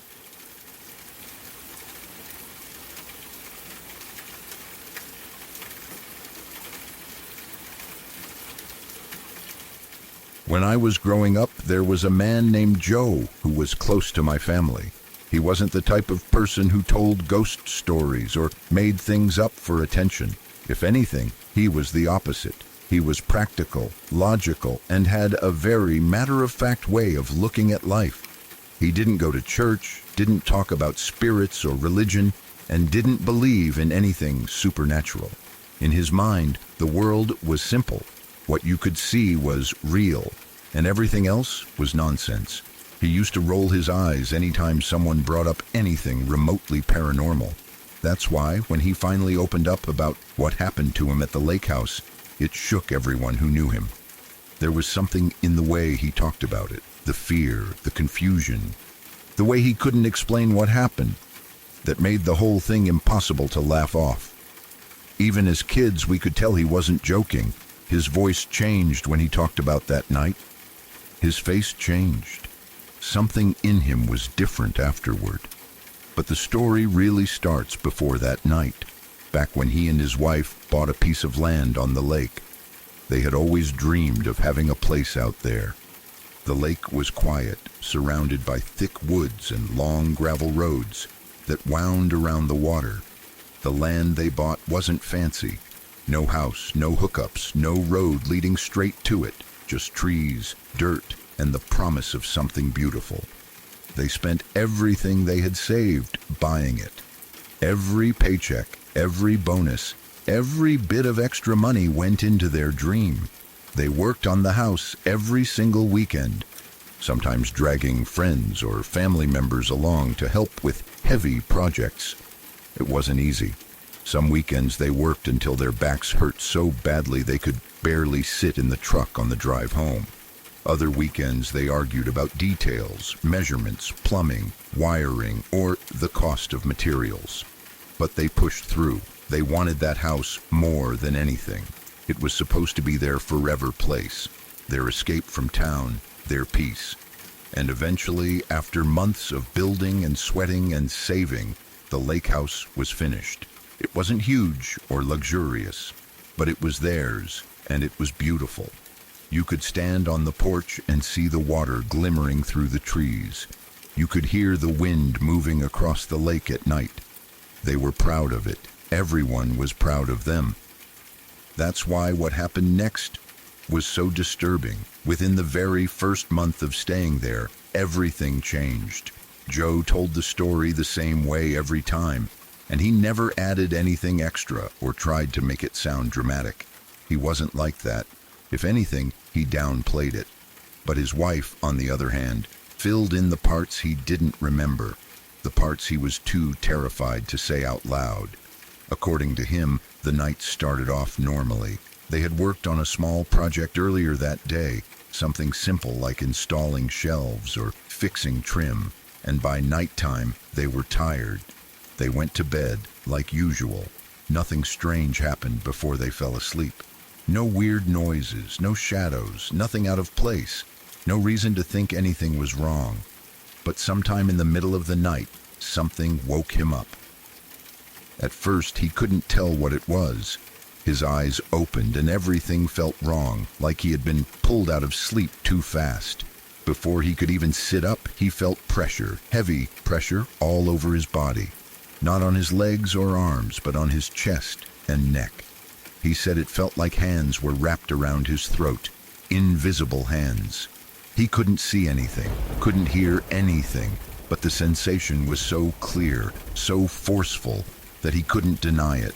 Something was choking him. He tried to move, but couldn't. His arms worked, but nothing else did. His voice wouldn't come out. His legs wouldn't move. He said it felt like something was sitting on top of him, pushing him into the bed. He told us that in that moment he wasn't thinking about ghosts or demons. He was thinking he was dying. He thought maybe something was wrong with his body. Maybe he was having a stroke or his throat was swelling shut. He tried to breathe but couldn't. He tried to roll off the bed but his body wouldn't respond. Meanwhile, his wife was in the next room. She hadn't heard him calling because he couldn't call. She was woken by something else. Crashing sounds, loud banging, like furniture being knocked over. She said it sounded violent, like someone was fighting in the room. She jumped out of bed immediately, heart racing, thinking someone had broken into the house. When she reached the doorway, she saw the bedside table overturned. Drinks spilled across the floor. The lamp shattered, papers scattered, and there was Joe, on the ground, gasping for air, his hands clawing at his neck, his eyes wild, hair sticking to his forehead like he'd been sweating through a nightmare. But he wasn't dreaming. He was fully awake and terrified in a way she had never seen before. She said the look in his eyes didn't even seem like him. He was shaking uncontrollably, grabbing at the carpet like he was trying to anchor himself to something. He kept saying the same thing over and over. It was choking me. It was choking me. It was choking me. His wife told us she considered calling the police or an ambulance. She thought maybe someone had broken in and escaped, but the door was locked. The windows were shut, and nothing in the house was disturbed except that one room. As the night went on, the fear didn't fade. It only got worse. Joe kept pacing, barely able to speak in full sentences. He wouldn't go back into the bedroom. He wouldn't sit down. He kept touching his neck, almost like he could still feel fingers on it. And the next morning, the bruises appeared. Dark, fingertip-shaped bruises around his throat. His wife showed them to people. She was angry because she didn't know what to do. She didn't understand what happened, but she knew what she saw, and she saw something leave marks on her husband that he couldn't have done to himself. Not in that pattern, not in that shape. Joe refused to sleep in that house ever again. Everyone thought he would calm down eventually. He was a rational man. He wasn't superstitious. He wasn't afraid of the dark. But he wouldn't even step foot inside after sunset. Not once. Not ever. He would go out to the lake property during the day for a project or two, but the second the sky started to dim, he was in the truck and driving away. Sometimes he didn't even turn off the tools, just left them on the table and said he'd come back the next morning. He took their home in town off the market without discussing it. His wife was furious. This lake house had been their dream. They were supposed to live there permanently. They had sold their old furniture, packed up boxes, told everyone about the move. But Joe refused. He wouldn't negotiate. He wouldn't try one more night. He wouldn't hire someone to check the place. He wouldn't sleep there even if someone paid him. We all kept going out there on weekends. Kids in tents, adults in RVs, barbecues, fishing, the usual stuff. But even though the lake house was finished and fully furnished, nobody stayed in it. Not one person. Because the story became part of the place. Even as kids, whenever we passed the front door or the bedroom window, we'd walk faster. We could never shake the feeling that something was still inside. Something that had been there long before Joe ever built the house. Something that didn't want him there. Joe eventually stopped going to the lake entirely. At first he claimed he was too busy. Then he said he didn't feel like making the drive. But everyone knew the truth. He didn't want to be anywhere near that property. He didn't want to risk another night like the one that left bruises on his neck. He had no explanation. His wife had no explanation. Nobody had one. But the story stuck with us. And even now, years later, whenever someone mentions the lake house, the one nobody sleeps in, the room gets quiet. Nobody laughs. Nobody brushes it off. Because none of us ever forgot the look on Joe's face when he talked about that night. And none of us ever forgot what he said the last time he told the story. "I don't know what choked me," he said. But whatever it wasn't human.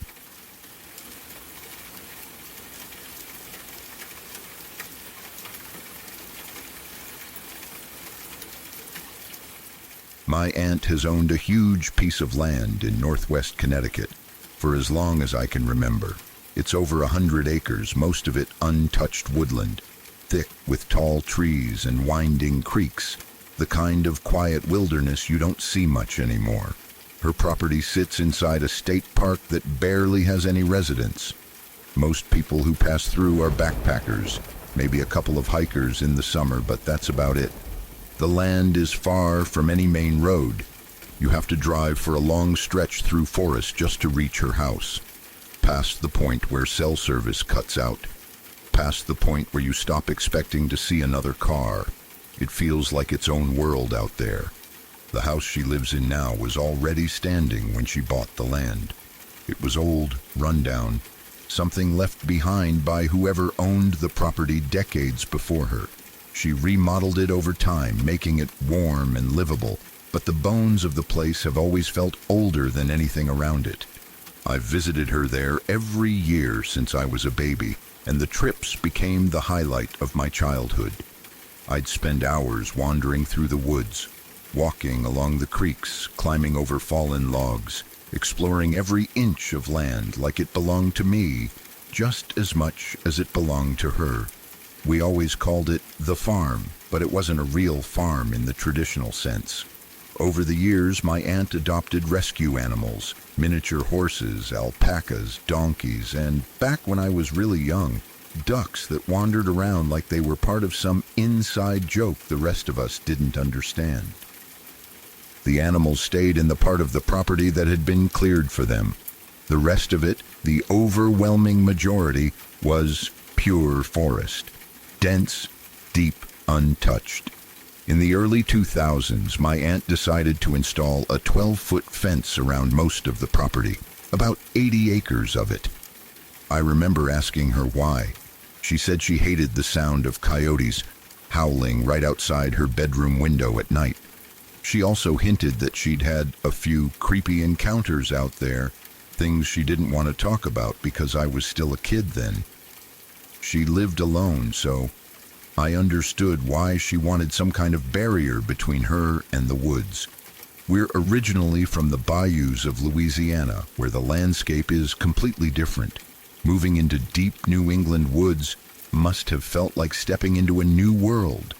Despite being unfamiliar at first, I learned the layout of the land quickly. I wandered everywhere, and eventually I had a few special places I liked to sit alone.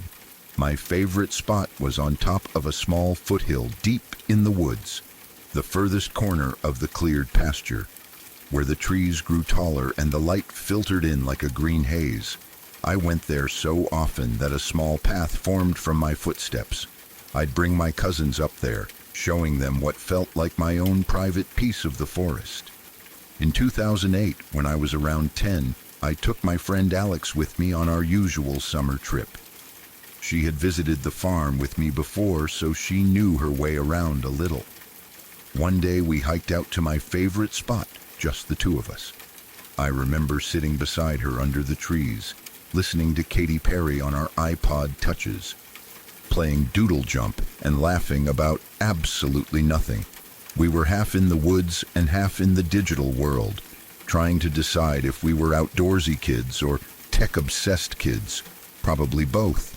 But then something shifted. It wasn't a noise or a sudden movement, it was a feeling.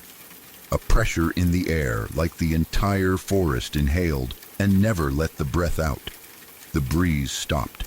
The birds stopped. The insects stopped. Everything went still in a way that didn't feel natural. I paused the music and looked at Alex. She was already staring at me, her eyes wide, her face pale. She didn't have to say anything. I could tell she felt the same exact thing. We sat there silently for a long moment, listening, waiting for even one normal sound. A bird call, a buzzing fly, leaves rustling. But the woods stayed frozen. I remember thinking it felt like something was watching us, like something had stepped into the forest and the forest itself was holding still to avoid drawing attention to itself. Then came the footsteps. They were faint at first, only a muffled rhythm moving through the brush. But within seconds, the sound became clear. Heavy weight stepping on dry leaves, moving toward us from a deep below the foothill. The incline on that side was steep, covered in branches, rocks, thick undergrowth. Even as a kid, I knew it was impossible for a person to climb that fast or that smoothly. But whatever it was coming up toward us with long, confident strides. "Do you hear that?" I whispered. Alex didn't even speak. She just nodded, her lower lip trembling. "It sounds like footsteps." Another nod, quicker this time, like she already knew but didn't want to believe it. I grabbed her hand and we ran. We didn't scream. We didn't look back. We just tore down the hill, through the path I had made with my childhood wanderings. I was terrified of tripping, terrified of losing my grip on her hand, terrified of feeling hot breath or hearing something just inches behind us. We didn't stop until the house came into view, and even then we didn't slow down. We kept running until we were on the porch, bent over and out of breath. We didn't tell anyone right away. It felt too strange to put into words, too surreal to admit out loud. We were 10-year-olds, scared out of our minds, but too confused to process it fully. The next day, curiosity and childhood stupidity convinced us to go back and check. Alex didn't want to. Her face was pale when I suggested it, but eventually she agreed to come if we stayed together the entire time. We walked back to the spot slowly, scanning the ground, the trees, everything. We saw nothing. No footprints, no broken branches, no obvious path where something could have moved so effortlessly through the thick slope. I slid a little way down to check, but the fear hit me again. That same sense of something unseen. I scrambled back up before I reached the bottom. We sat again, trying to pretend nothing had happened. We turned the music back on, played games, talked, laughed, and slowly we started to feel normal again. Then it happened again. The stillness fell a second time, sharper and heavier than before. Like the forest didn't just go quiet, it shut itself off. A dead silence, an unnatural pause. The footsteps started almost immediately this time, faster, closer, coming from the right, where the trees were darker and the climb was easier. The sound was moving directly toward us, and it was coming quick. I didn't wait. I didn't ask Alex anything. I didn't even look back. I grabbed her hand again and sprinted down the path, crashing through branches, tripping over roots, nearly dragging her behind me. The footsteps were close, too close. They moved in a way no deer or bear ever could. Stronger, deliberate, almost human, but wrong. We didn't stop running until we reached the house again. That was the first strange encounter I ever had in those woods, but not the last. Years later, on another summer visit, something happened that still plays in my mind whenever I think about those woods. I was sleeping in the living room with my mom. The room had huge windows and glass doors looking out into the forest. Beautiful during the day, terrifying at night. I couldn't sleep. I kept glancing at the darkness outside, feeling way too exposed. The woods were silent again, that same unnatural silence. And then suddenly there was a loud cracking noise, like someone hitting a dead tree with a thick piece of wood. Rhythmic, again rhythmic, maybe 10 seconds long. Each crack spaced out like a deliberate signal. My aunt's cat, the shyest cat in the universe, the one we barely saw even on good days, suddenly sprinted toward the glass doors. The fur on her back stood straight up. She was hissing, yowling, spitting, noises I'd never heard from her before. She clawed at the glass as if something was standing right on the other side. But no matter how hard I tried to see past the reflection, the woods were pitch black. Nothing visible, only the cat's reflection and her violent reaction, and that same suffocating fear. Even now, years later, whenever I'm in any forest, I think about those footsteps, that silence, that unseen presence in the woods that moved like a person but wasn't one. I still wonder what it was, and I still don't have an answer.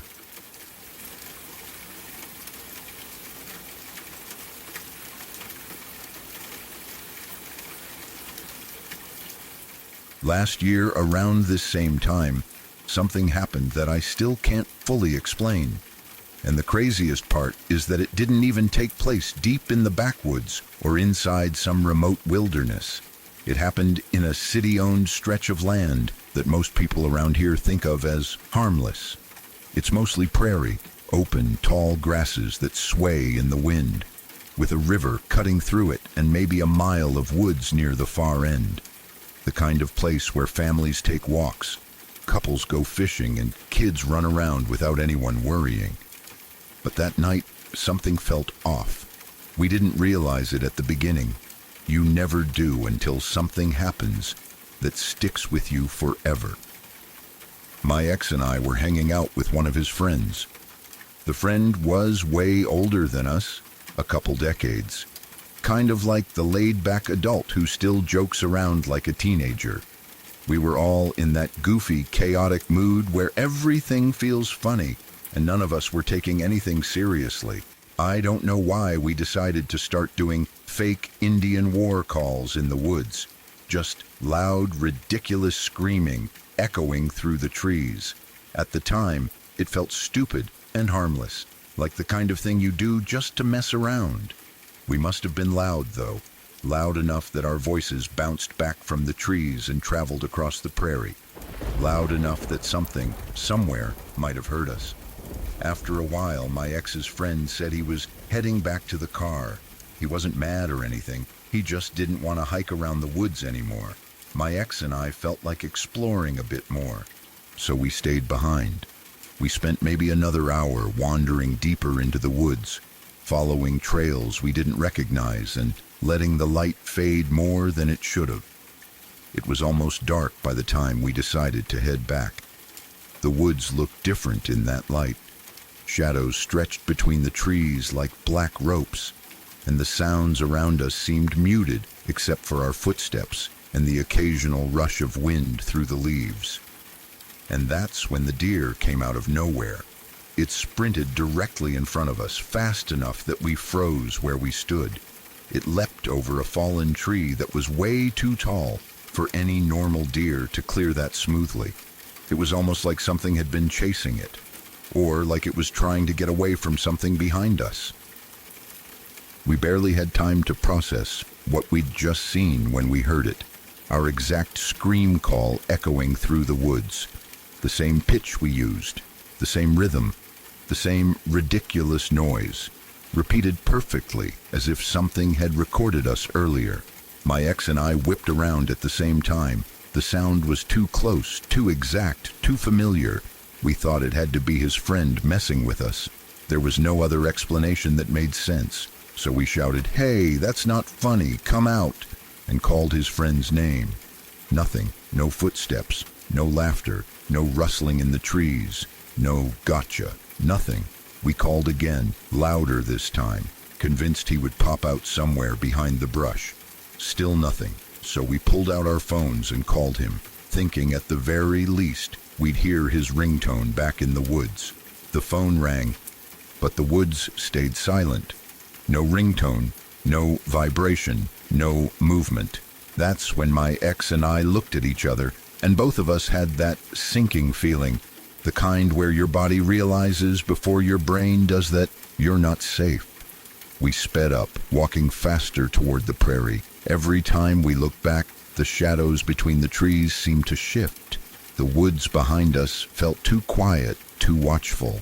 When we finally stepped out of the tree line and into the open prairie, the relief hit for a split second.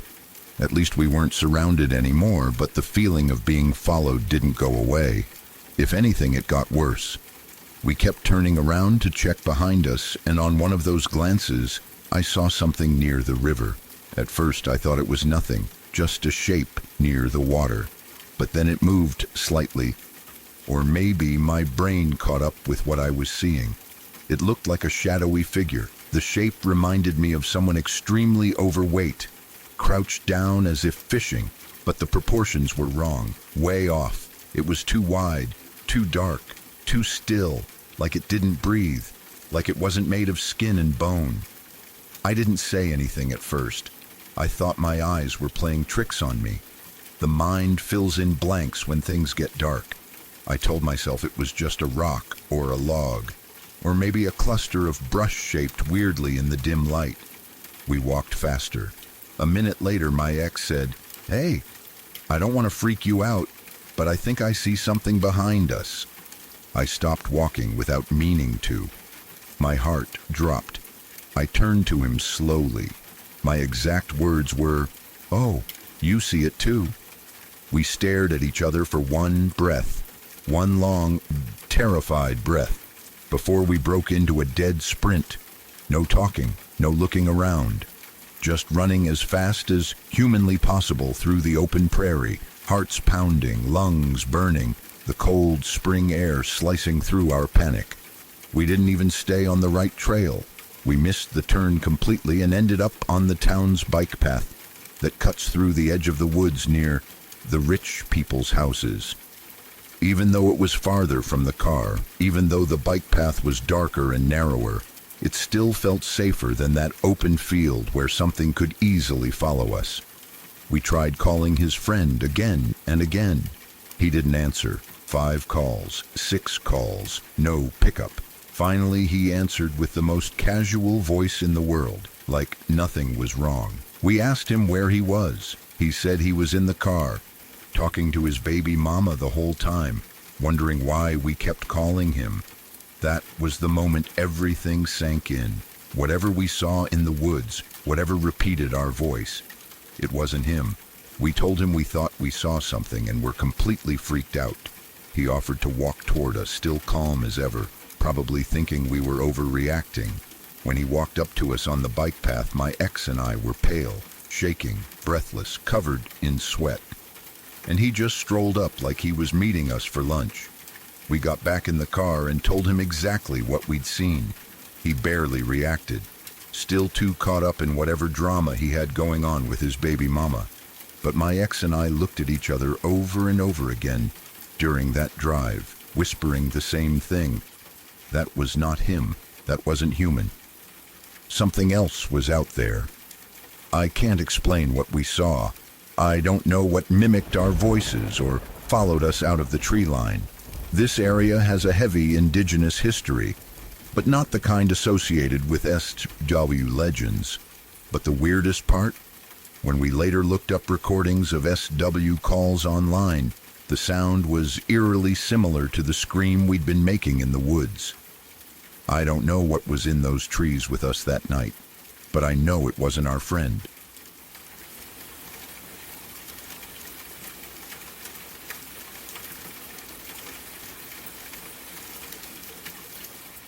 Northern Michigan winters have a way of swallowing months whole. People talk about the cold, the storms, the heavy snowdrifts that build up like walls along the roads, but they forget the strangest part. Lakes don't just freeze up there. They trap. They hold things inside them the way other places hold memories quietly, silently waiting for the right moment to let them rise. There's a place north of Kalkaska that isn't on any map. Hunters talk about it in low voices and only when there's whiskey in their glass. They call it Birch Hollow Lake, though no one knows who named it first. It sits somewhere beyond where logging roads dare to go, past the miles of thick pine forest where the trees crowd together so tightly that light barely touches the ground. People say you don't find Birch Hollow Lake on purpose. You stumble on it by accident, and only if it wants to be found. The snow there stays blue all season, not white, not gray, blue like shadows on a bruise. The deeper the winter gets, the bluer the snow becomes, as if the cold stains everything it touches. The first thing people notice about Birch Hollow Lake is the ice. You expect frozen lakes to turn cloudy when they freeze. White on top with layers of frost, bubbles trapped inside, the way normal lakes look. But Birch Hollow's ice freezes clear, too clear, clear enough that if you stand on it in February, you can see straight through to the bottom. Locals say it's like standing on glass, thin, perfect, impossible. When the sun hits it, you can see dark shapes beneath your boots, and they're not weeds swaying with the current. They're not fish moving slowly under the cold water. No, they're long, spindly shapes like fingers stretching upward from the depths, drifting back and forth as if they're waiting for someone to stand directly above them. Hunters say if you stare too long, the fingers twitch, move, curl, like the water is trying to breathe. Most people don't look long enough to find out. This strange lake has a history to match its reputation. In the 1920s, a small settlement of loggers lived near the edge of the forest. They worked the pines, built small cabins, lived simple lives. But that winter something happened, something no one ever explained. Half the settlement vanished. At first it was the children, 6 of them, by the records the county clerk kept. They disappeared within a week. No tracks, no signs, no bodies. The parents searched day and night, trekking through snow so deep it swallowed their boots. But there was nothing, not a scrap of clothing, not a footprint. Then the parents who went looking started disappearing too. When spring finally came and the ice thawed, the lake gave its own answer. People said faces floated up when the ice began breaking apart. Bloated faces, pale like ash, pressed against the underside of the ice as if they had been trying to claw their way out. Their eyes were wide, their mouths open. Some people swore they weren't frozen, just trapped, held just beneath the surface like flowers pressed under glass. The county sealed the place off after that. They didn't post signs or fences because nobody wanted to deal with the responsibility of explaining why. They just stopped maintaining the road and let the forest take it back. But even now, people wander too far sometimes. Hunters get lost. Snowmobilers try shortcuts across the frozen lake, College kids dare each other to go ice fishing there at night. And every few years, someone goes missing. There's one story people talk about more than the rest. The story of a man named Grady. He told it once at a bar in Grayling after too many drinks loosened his tongue. The way he talked that night stuck with the people who heard him, because Grady wasn't the kind of man who scared easily. He said he'd been night fishing on Birch Hollow Lake, something he'd done plenty of times before without trouble. He'd walked out onto the ice with his gear, set everything down, and knelt to drill a hole. But the minute he leaned over the ice, he froze. The ice wasn't thick, it was thin, thinner than a sheet of glass. And beneath it, something was staring back at him. He said he saw the shapes first, dark silhouettes moving beneath the ice. But as he leaned closer, his breath fogging the air, the shapes rose, slowly, as if they were lifting themselves up toward him. They weren't fish, they weren't bodies, they were children. Children with hands pressed flat against the underside of the ice, their fingers black and twisted as if frostbitten. Their eyes were round and glassy, their faces pale, mouths opening and closing like they were trying to speak. He said they looked alive, not frozen, not drowned, alive and reaching. He swore one of the faces came close enough that he could see its lips, forming words. But the water muffled everything except one. Lower. Just that. Over and over, the lips shaping the same word. Lower. Grady never went back. He left that night and drank himself numb, terrified of what he'd seen. A year later, he was found dead, an empty bottle beside him, the same word carved into the table near where he sat. Not carved deeply, just scratched. Primitive, desperate. Lower.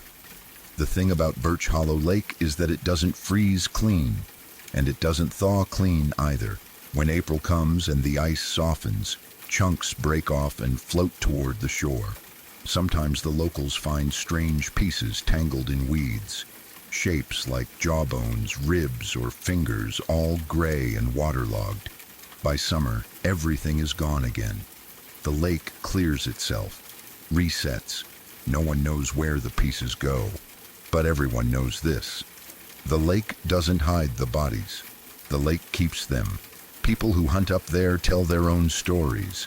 If you're out alone in January, when the snow covers the trails and the cold burns the nerves in your fingertips, the lake sometimes talks, not with voices, with knocking, soft at first, then louder, rhythmic, like someone tapping the underside of the ice with brittle knuckles.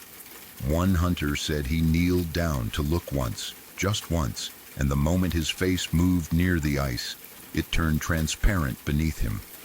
Too transparent, as if a sheet of ice an inch thick became a window pane thinner than paper. He said shadows pressed upward as though waiting for him. Hands, faces, something pulled at the ice from below, straining against the thin barrier between the living and the drowned. He didn't return the next season, and the old men in town always give the same warning, leaning close like they're telling a secret they don't want the woods to hear. If you hear knocking beneath the ice, don't you dare kneel to look, because the moment you kneel, the ice thins, it cracks, it gives, and whatever has been waiting down there finally gets a chance to rise. And they've been waiting a very, very long time.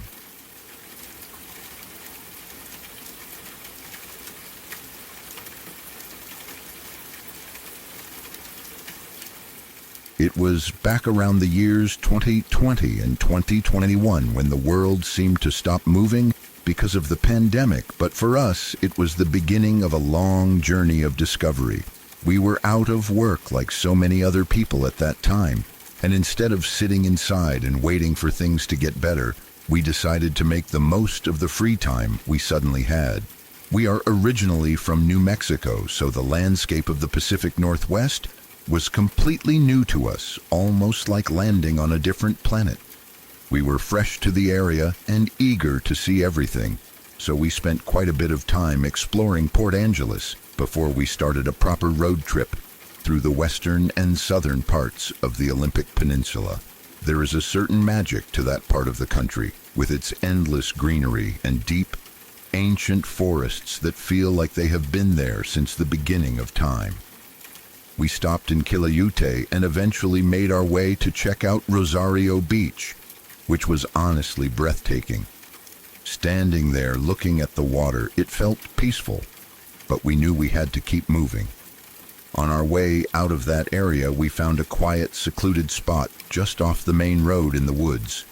We were hungry and realized we hadn't eaten in a while, so we decided to pull over and make a quick sandwich before tackling the drive south toward the Quinault Reservation. My boyfriend is Quinault Cowlitz, so heading that way feels a bit like going home for him, even though we were just visitors to the specific area we were currently in. By the time we finished eating, the day was starting to fade. It wasn't quite night yet, but the shadows were getting longer and the light had that soft golden quality that happened right before the sun disappeared completely. The trees around us were stunning, incredibly dense and covered in thick layers of moss that glowed in the twilight. We both love nature and feel a deep, almost spiritual connection to it. So when we looked at that beautiful patch of forest, we couldn't resist. We decided to take a little walk, just a short one, to stretch our legs and admire the greenery before getting back into the car for the long drive. At that time of day, with the sun just dipping down, a quick stroll didn't seem daunting at all. We were together and we were used to being outdoors, so we stepped into the tree line without a second thought. As we walked deeper into the woods, the light began to fail much faster than we anticipated. The canopy above us was thick, blocking out the remaining bits of sunlight and turning the forest floor into a place of gray shadows and dark corners. Almost immediately, the atmosphere shifted. It is hard to describe exactly how it happened, but as the last bits of natural light faded into darkness, a heavy and very eerie feeling washed over me. It wasn't just the darkness, it was something in the air itself, a weight that pressed down on my chest. We were walking over what looked like solid ground, but we soon noticed strange depressions in the earth, almost like sinkholes, scattered around the area. We didn't think much of it until my boyfriend took a regular step forward, and suddenly the ground just gave way beneath him. It happened in a split second. One moment he was walking beside me, and the next, his leg had punched through the earth, sinking all the way up to his thigh. Panic flared up in my chest instantly. We got a little freaked out because it wasn't just a stumble. The ground had literally swallowed his leg. I rushed over to help him, grabbing his arm to pull him out. He struggled for a moment, trying to find leverage, but the ground was treacherous.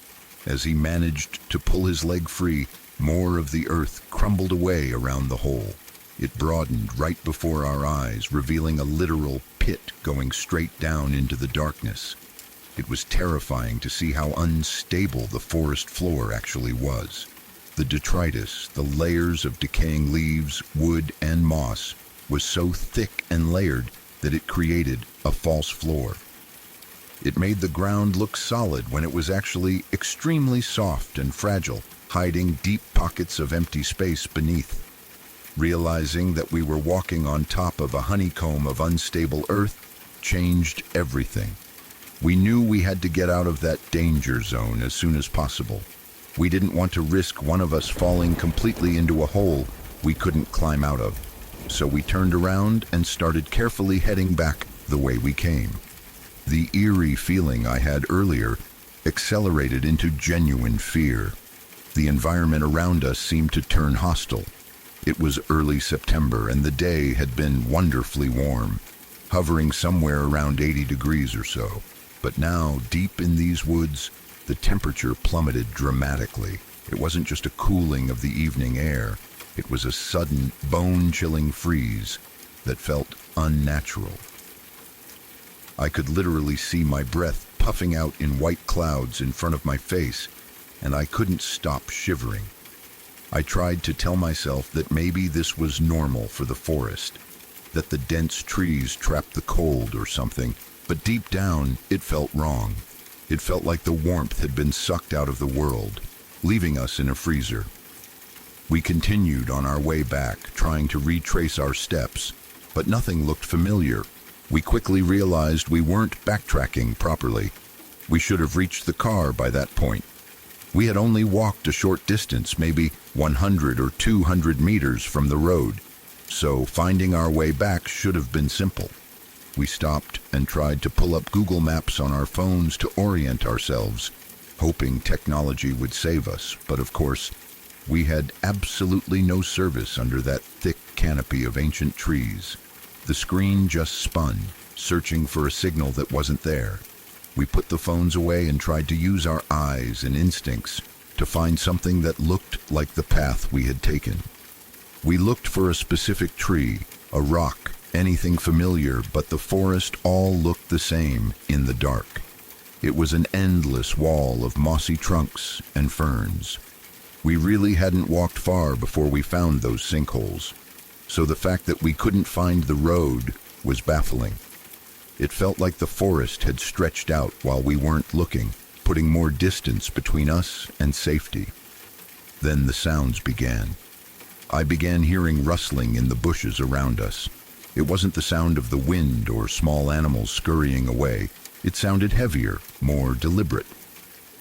I stopped and whispered to my boyfriend, asking him if he was hearing it too. He nodded and said yes. His voice was low and serious. That confirmation disenchanted me more than the sound itself because it meant I wasn't imagining it. As we started walking again, I stayed as close to him as I physically could, practically stepping on his heels.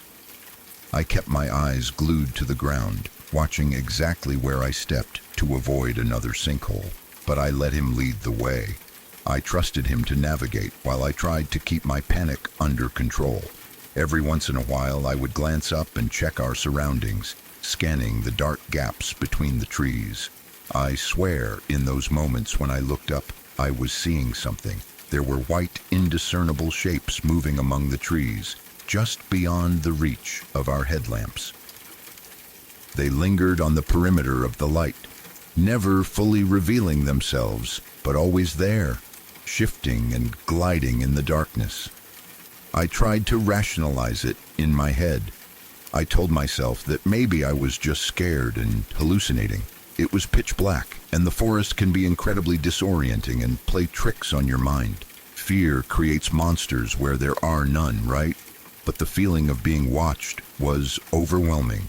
I started to get really deeply scared.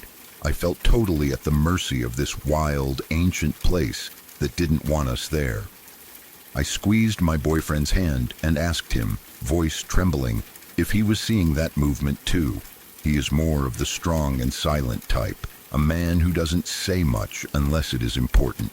He didn't offer any comfort or denial. He just confirmed that he saw it too. He kept holding my hand tight, his grip firm and grounding. He told me he could see a way out into a clearing ahead and that we just needed to keep moving. He took charge, leading us toward that break in the trees with a determination that was the only thing keeping me from falling apart. We pushed through the brush, ignoring the sounds and the white shapes flitting in our peripheral vision until we finally burst out into a clearing. It turned out to be a work area where the ground was being dug up with large machines. Excavators and heavy equipment sit silently in the night. We stood there for a second, catching our breath, completely confused. We couldn't understand how we had ended up in a construction zone so far from where we parked. It didn't make sense spatially, but luckily, from where we were standing in the clearing, we could see the paved road in the distance. It was the same road we had parked on. Without wasting another second, we beelined for the asphalt, walking as fast as we could until we reached the car. When we finally got inside the vehicle and locked the doors, the relief was so intense it almost made me cry. I felt safe for the first time in what felt like hours. I pulled out my phone again, and since we were out of the dense canopy, the service was available. I looked at the map to see where we were compared to where we started. My jaw dropped. According to the GPS, we had walked about a kilometer to get to where we ended up. That was impossible. It hadn't felt like we had walked that far at all, certainly not a kilometer. Even stranger, when I looked closely at the map, I saw that there were dirt logging roads between our starting point and the construction site. To get to where we emerged, we would have had to cross those logging roads. We would have had to step over them, walk across them, see them. But we never saw a single road. We had walked through continuous, dense forest the entire time. It was as if we had been transported or walked through a warped version of the woods that bypassed reality. We drove away from that place, and I spent the ride trying to process what had happened. But my boyfriend stayed quiet, focusing on the road. It wasn't until the next morning, when the sun was up and the world felt normal again, that I asked him about what we saw the night before. I needed to know if he had seen the same things I did, or if he had seen more. He hesitated for a moment, then told me that he knew I was really scared at the time, so he didn't want to elaborate on what he was seeing while we were in the woods. He didn't want to panic me further. But now that we were safe, he told me the truth. Apparently, he hadn't just seen vague shapes. He saw 2 or 3 white, kind of hazy-looking humanoid figures. He said they were moving from tree to tree, darting behind bushes, following us the entire time we were walking back. They were stalking us. He described them as having a strange, blurry quality, but they were definitely shaped like people. And it wasn't just the sight of them. He told me he also heard odd noises that I hadn't picked up on. He described it as a human vocalization, but wrong. It sounded like someone saying ah, ah, ah really quickly, but high-pitched and semi-feminine. It wasn't loud, just a persistent, quiet, chattering sound. He tried to imitate it for me, and the sound sent a chill down my spine. I honestly don't know how else to describe it, other than how he mimicked it. I realized then that while I was focused on the ground and my own fear, he had been fully aware that we were being hunted. I hadn't heard that specific noise, but to be fair, my own breathing was so heavy and my heart was pounding so loudly in my ears that I probably drowned it out. I always feel safe with my boyfriend. We have been together for 10 years now, and I have absolutely no doubt he would do whatever was necessary to protect us. But hearing his description made me wonder, how do you even protect yourself from something like that? It wasn't an animal or a person. It was something else entirely. Something that lived in the sinkholes and the moss. And speaking of the sinkholes, I still can't wrap my head around them. I didn't know sinkholes just existed out in the forest like that, waiting to swallow people up. When I tried to look it up later, I couldn't really find much online about sinkholes in Washington, which just adds to the mystery. It was a beautiful trip, but that night in the woods is something that will stay with me forever, a reminder that there are things in the wild that we don't understand, and sometimes the forest watches you back.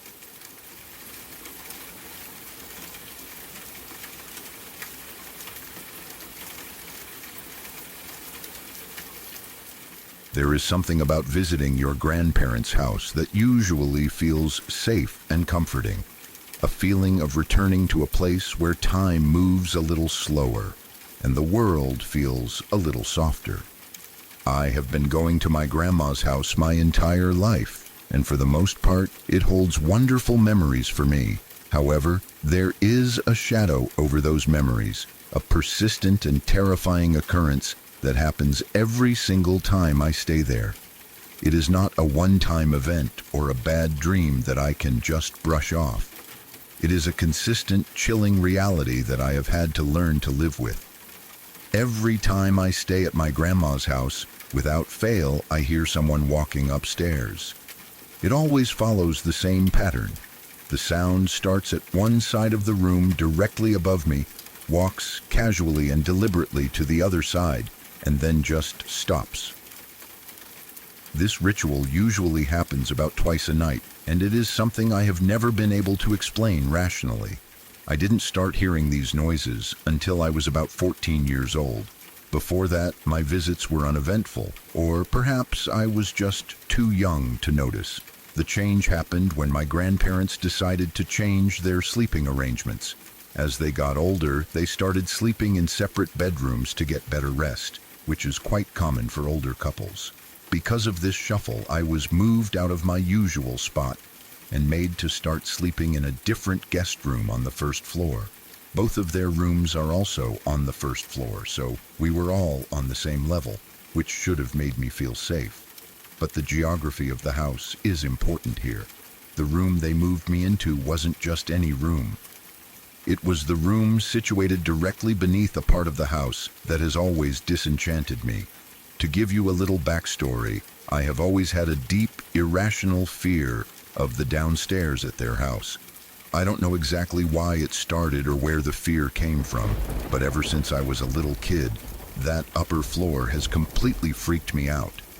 Even now, at 23 years old, I refuse to go up there alone. If I have to go upstairs for any reason, I need someone to come with me. It feels like the air is heavy up there, like I am being watched by something that doesn't want me around. There is one room specifically that is the source of my dread. It is a long, narrow bedroom that feels completely out of proportion. When you open the door to this room, you are flanked by closets on your immediate left and right. The bed is placed roughly in the middle of the room, looking lonely in the empty space, and there is a single window on the far side opposite the door. Growing up, my grandparents told me stories about the history of the house, which probably fueled my fear. They told me that the previous owners had sons who occupied that long, narrow room. These boys claimed that at night they will see a gorilla come out of one of the closets. They said it would dance around the room in the dark and then go back into the closet before disappearing. As a child, you hear a story like that, and it sounds almost funny or ridiculous. Just a weird tale about a gorilla. I thought nothing of it for years, dismissing it as just a silly story kids tell to scare each other. I didn't think about it at all until the day I had to start sleeping in the guest room on the first floor. It took me a moment to realize the spatial layout of the house, but when I did, my blood ran cold. The new room I was sleeping in was directly below that scary long bedroom upstairs. I was sleeping right underneath the floor where the gorilla was supposed to dance. The first night in that new room is etched into my memory forever. We all went to bed at the usual time. The house settled down, the televisions were turned off, and the lights were extinguished one by one until the house was plunged into darkness. I was lying in bed, staring up at the ceiling, still fully awake. It took me a while to fall asleep in new places, so I was just listening to the silence of the old house. Then I heard it. It wasn't the wind, and it wasn't the house settling. It was a distinct rhythmic sound. Thump, thump, thump. It was the sound of heavy footsteps. It starts at one end of the room downstairs, exactly where the window would be. I lay there frozen as the sound moved. It got closer to where I was lying, passed right above my head, and continued to the other end of the room near the door, where it finally stopped. I was wide awake, disenchanted out of my mind. There was absolutely no question in my mind that I had heard footsteps. I knew that pace. It was slow, casual, and unhurried. It didn't sound like an animal scurrying. It sounded like a person walking with purpose, but without urgency. My heart was hammering against my ribs so hard, I thought it might burst. I couldn't stay in that bed a second longer. I threw the covers off and ran to my grandpa's room down the hall. I woke him up, frantic and shaking. I told him exactly what I heard. Someone was walking upstairs. My grandpa, being the practical and logical man that he is, tried to calm me down. He told me that the house is old, that wood expands and contracts, and that old houses just creak naturally. He didn't believe there was anyone up there. However, seeing how scared I was, he got up and turned on the dining room light for me. The light spilled into the hallway and gave a faint glow to my room, which made me feel a little safer. I took a deep breath, told myself he was right, and went back to bed to try and get some sleep. I lay there for a while, watching the dust motes dance in the sliver of light coming from the dining room. I was just starting to relax when it started again. This time, the movement was reversed. It started from where it had ended the first time, near the door upstairs, and walked back across the floor. It walked right over me again, heavy and undeniable, and stopped when it reached the window side. I squeezed my eyes shut, praying it would stop. But it didn't. About 5 seconds later, the horror escalated. I heard the footsteps leave the room upstairs and start coming down the stairs. The staircase in that house is wooden and echoes slightly. I could hear every single step. 1, 2, 3, 4, 5. Distinct footfalls descending toward the main floor. Then there was a brief silence as the walker reached the landing, the place where the stairs turn. My breath caught in my throat. Then it continued. 6, 7, 8, 9, 10, and silence again as it reached the first floor. I was absolutely frozen in shock. My body refused to move. Whatever it was no longer separated from me by a ceiling. It was on my floor of the house. It was standing in the same hallway that connected to my room, and sadly, it seemed completely unaffected by the dining room light that my grandpa had turned on for my protection. I was staring at the doorway to my room, my eyes wide and straining against the dim light. The dining room light was shining in, casting long, strange shadows. My fear was so intense that my vision began to distort. The edges of the room seemed to warp and bend, and I felt dizzy, like I was going to pass out. I couldn't bear to look at the empty doorway anymore, disenchanted of what might step into view. I pulled the heavy blankets over my head, hiding myself in the darkness of the bedding. I held my breath, listening. Suddenly I heard a scratching sound coming from inside my room. My stomach dropped. I knew exactly where that sound was coming from. It was coming from my grandpa's gun case, a large wooden cabinet that stood in the corner of the room. It was a very obvious tactile sound, the sound of fingernails or claws scratching on finished wood. It wasn't a random scratch. It was deliberate. I heard long, slow scratches dragging down the front of the gun case door. It was so close and so loud that I could even hear the glass door of the case ever so slightly tapping against the wooden frame as each scratch began and ended. The vibration of it seemed to fill the room. I wanted to scream. I tried to scream, but my voice was caught in my throat. I opened my mouth and nothing came out but a dry rasp. I took a second to force myself to breathe, inhaling deeply, and then I let out a loud, piercing scream that tore through the silence of the house. Within seconds, I heard the heavy thud of footsteps again, but this time they were real. My grandpa had jumped out of bed and made it to my room in record time. He flipped on the main light, and the room was suddenly bright and normal. The scratching stopped instantly. I was crying, hysterical, trying to explain what had just happened, but the relief of seeing him was overwhelming. Needless to say, even after seeing my state of terror, he still didn't believe me. He checked the gun case, checked the hall, and found nothing. He told me it was a nightmare or just the house noises again. Since he wasn't going to stay with me and I was too disenchanted to be alone, I did what unusual, disenchanted person would do. I improvised. I took a sheet and draped it over the side of the bed, creating a curtain that blocked my view of the room. Then I grabbed my pillows and blankets and crawled underneath the bed. I slept on the floor, squeezed into the tight space between the mattress and the carpet. I wrapped myself tight in a comforter like a burrito, put on my noise-canceling headphones, and turned my back to the door. I figured that if there was going to be a party of ghosts in my room, I wouldn't see it, I wouldn't hear it, and I wouldn't know about it. I stayed under there for the rest of the night, drifting in and out of a restless, afraid of sleep. The next morning the sun was shining and the house felt different as it always does in the daylight.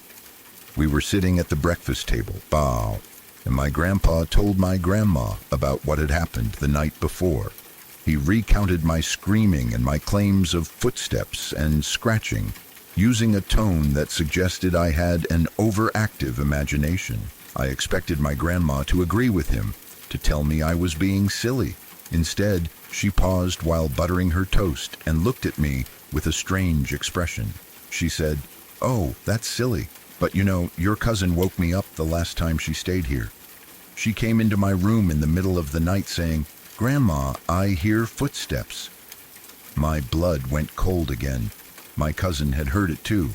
It wasn't just me. It wasn't a dream. My grandma's casual comment validates everything I had felt the night before. I didn't feel triumphant, though. I just felt more afraid. I slept under the bed for the rest of my week-long stay with them. I couldn't bring myself to sleep on top of the mattress, exposed to the open air of that room. I have stayed at their house countless times since that happened. It has been years, and I am an adult now, but the fear hasn't faded because the activity hasn't stopped. I hear the footsteps every single time I visit. It is part of the routine of staying there. I have graduated from sleeping under the bed, mostly because I don't fit as well as I used to, so I sleep on top of the bed now, but I have strict rules for myself. I always keep my back to the door so I never have to look at the open room. I always sleep with headphones on, playing music or white noise loud enough to drown out the sound of the ceiling creaking above me. I haven't heard it come down the stairs since that first terrifying night, and I pray I never do again. If it ever decides to walk down those steps and enter my room again, I don't want to know. I would rather stay in my bubble of ignorance, with my music playing and my eyes closed, pretending that I am alone in the room.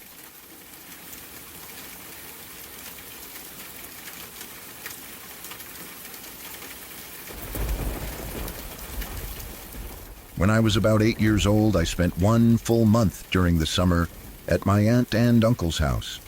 They lived out in the country near Little Rock, Arkansas. It was a quiet place surrounded by open land and long stretches of road with very little around. During the day, everything felt normal. The house was warm and familiar, and nothing strange ever happened while the sun was up. I played, watched TV, and tried to enjoy my time there like any other kid would. At night, though, things felt different. I couldn't explain it clearly at the time, but I always felt uneasy once it got dark. It was the kind of feeling where nothing is obviously wrong, yet your body stays tense for no clear reason. The house would become very quiet, and the silence almost felt heavy. I remember lying in bed and hearing small noises that didn't make sense, like doors opening or someone moving around in another room. Sometimes it sounded like someone softly saying hello, almost casual, as if they were just passing by. I assumed it was my aunt or uncle walking around, or maybe even the dog. One night stands out more clearly than the rest. I was still awake late, sitting on my bed and watching TV in my room. Everyone else had already gone to sleep. The hallway outside my door was dark, and the only light in my room came from the television. At some point, my bedroom door slowly opened. I didn't feel scared right away. I honestly thought it was my uncle's dog pushing it open, since he sometimes wandered around at night. I barely reacted at first. Then I glanced over, expecting to see the dog standing there or walking in. The doorway was completely empty. Nothing was there. No movement, no sound. That annoyed me more than anything else. I got up to close the door, thinking it had just drifted open. Before doing that, I decided I might as well get a drink of water since I was already out of bed. I stepped into the hallway and walked toward the kitchen. The house felt unusually quiet, but I kept going. As I stood there getting water, I suddenly heard a sound that made my stomach drop. It was a voice, soft but clear, saying, "Hey." It wasn't loud, but it was audible. At first, I thought someone was trying to get my attention, maybe my aunt or uncle waking up for something. Then the voice said it again. "Hey!" Over and over, slow and calm. I tried to focus on where it was coming from, but I couldn't tell. It didn't sound close, and it didn't sound far away either. I walked through the house, checking every room. My aunt and uncle were both asleep. The dog was asleep too, curled up and not moving at all. No one was awake. No one was talking. The house should have been completely silent. That's when fear really set in. My chest felt tight and my heart was beating fast. I didn't understand what was happening, and my mind couldn't come up with any explanation. I hurried back toward my room, wanting to hide under the covers and forget everything. As soon as I walked inside, I noticed something in the corner of the room. It looked like a shadow, but it didn't feel like a normal shadow. It was darker than the rest of the room, shaped in a way that didn't quite make sense. The voice was still there. "Hey!" It didn't sound angry or loud. That somehow made it worse. Before I could react, the bedroom door slammed shut behind me. I rushed to it and grabbed the handle, trying to pull it open. It wouldn't move. The door felt locked, even though I hadn't locked it. I panicked and pulled harder, not even thinking to try unlocking it properly. While I was struggling, I felt something that made my entire body freeze. A slight breeze brushed against my neck and upper back, like someone standing right behind me. I couldn't move. I couldn't scream. I just stood there, frozen in fear, convinced something was right there with me. Suddenly, the door opened, and my uncle stepped into the room. He looked confused and asked what I was doing and why I looked so scared. Everything stopped at once. The shadow was gone. The voice was gone. The air felt normal again. I told him everything, trying to explain through fear and confusion what I had seen and heard. He listened, but he didn't believe it was real. He gently told me that I must have been dreaming or half asleep, that my imagination probably got the best of me. To him, it was just an 8-year-old having a bad dream. If tonight's stories stayed with you, leave a like. Subscribe if you're drawn to the quiet kind of horror, the kind that doesn't need to shout. Some things don't chase you, they just wait. This is LURK. I'll see you next time.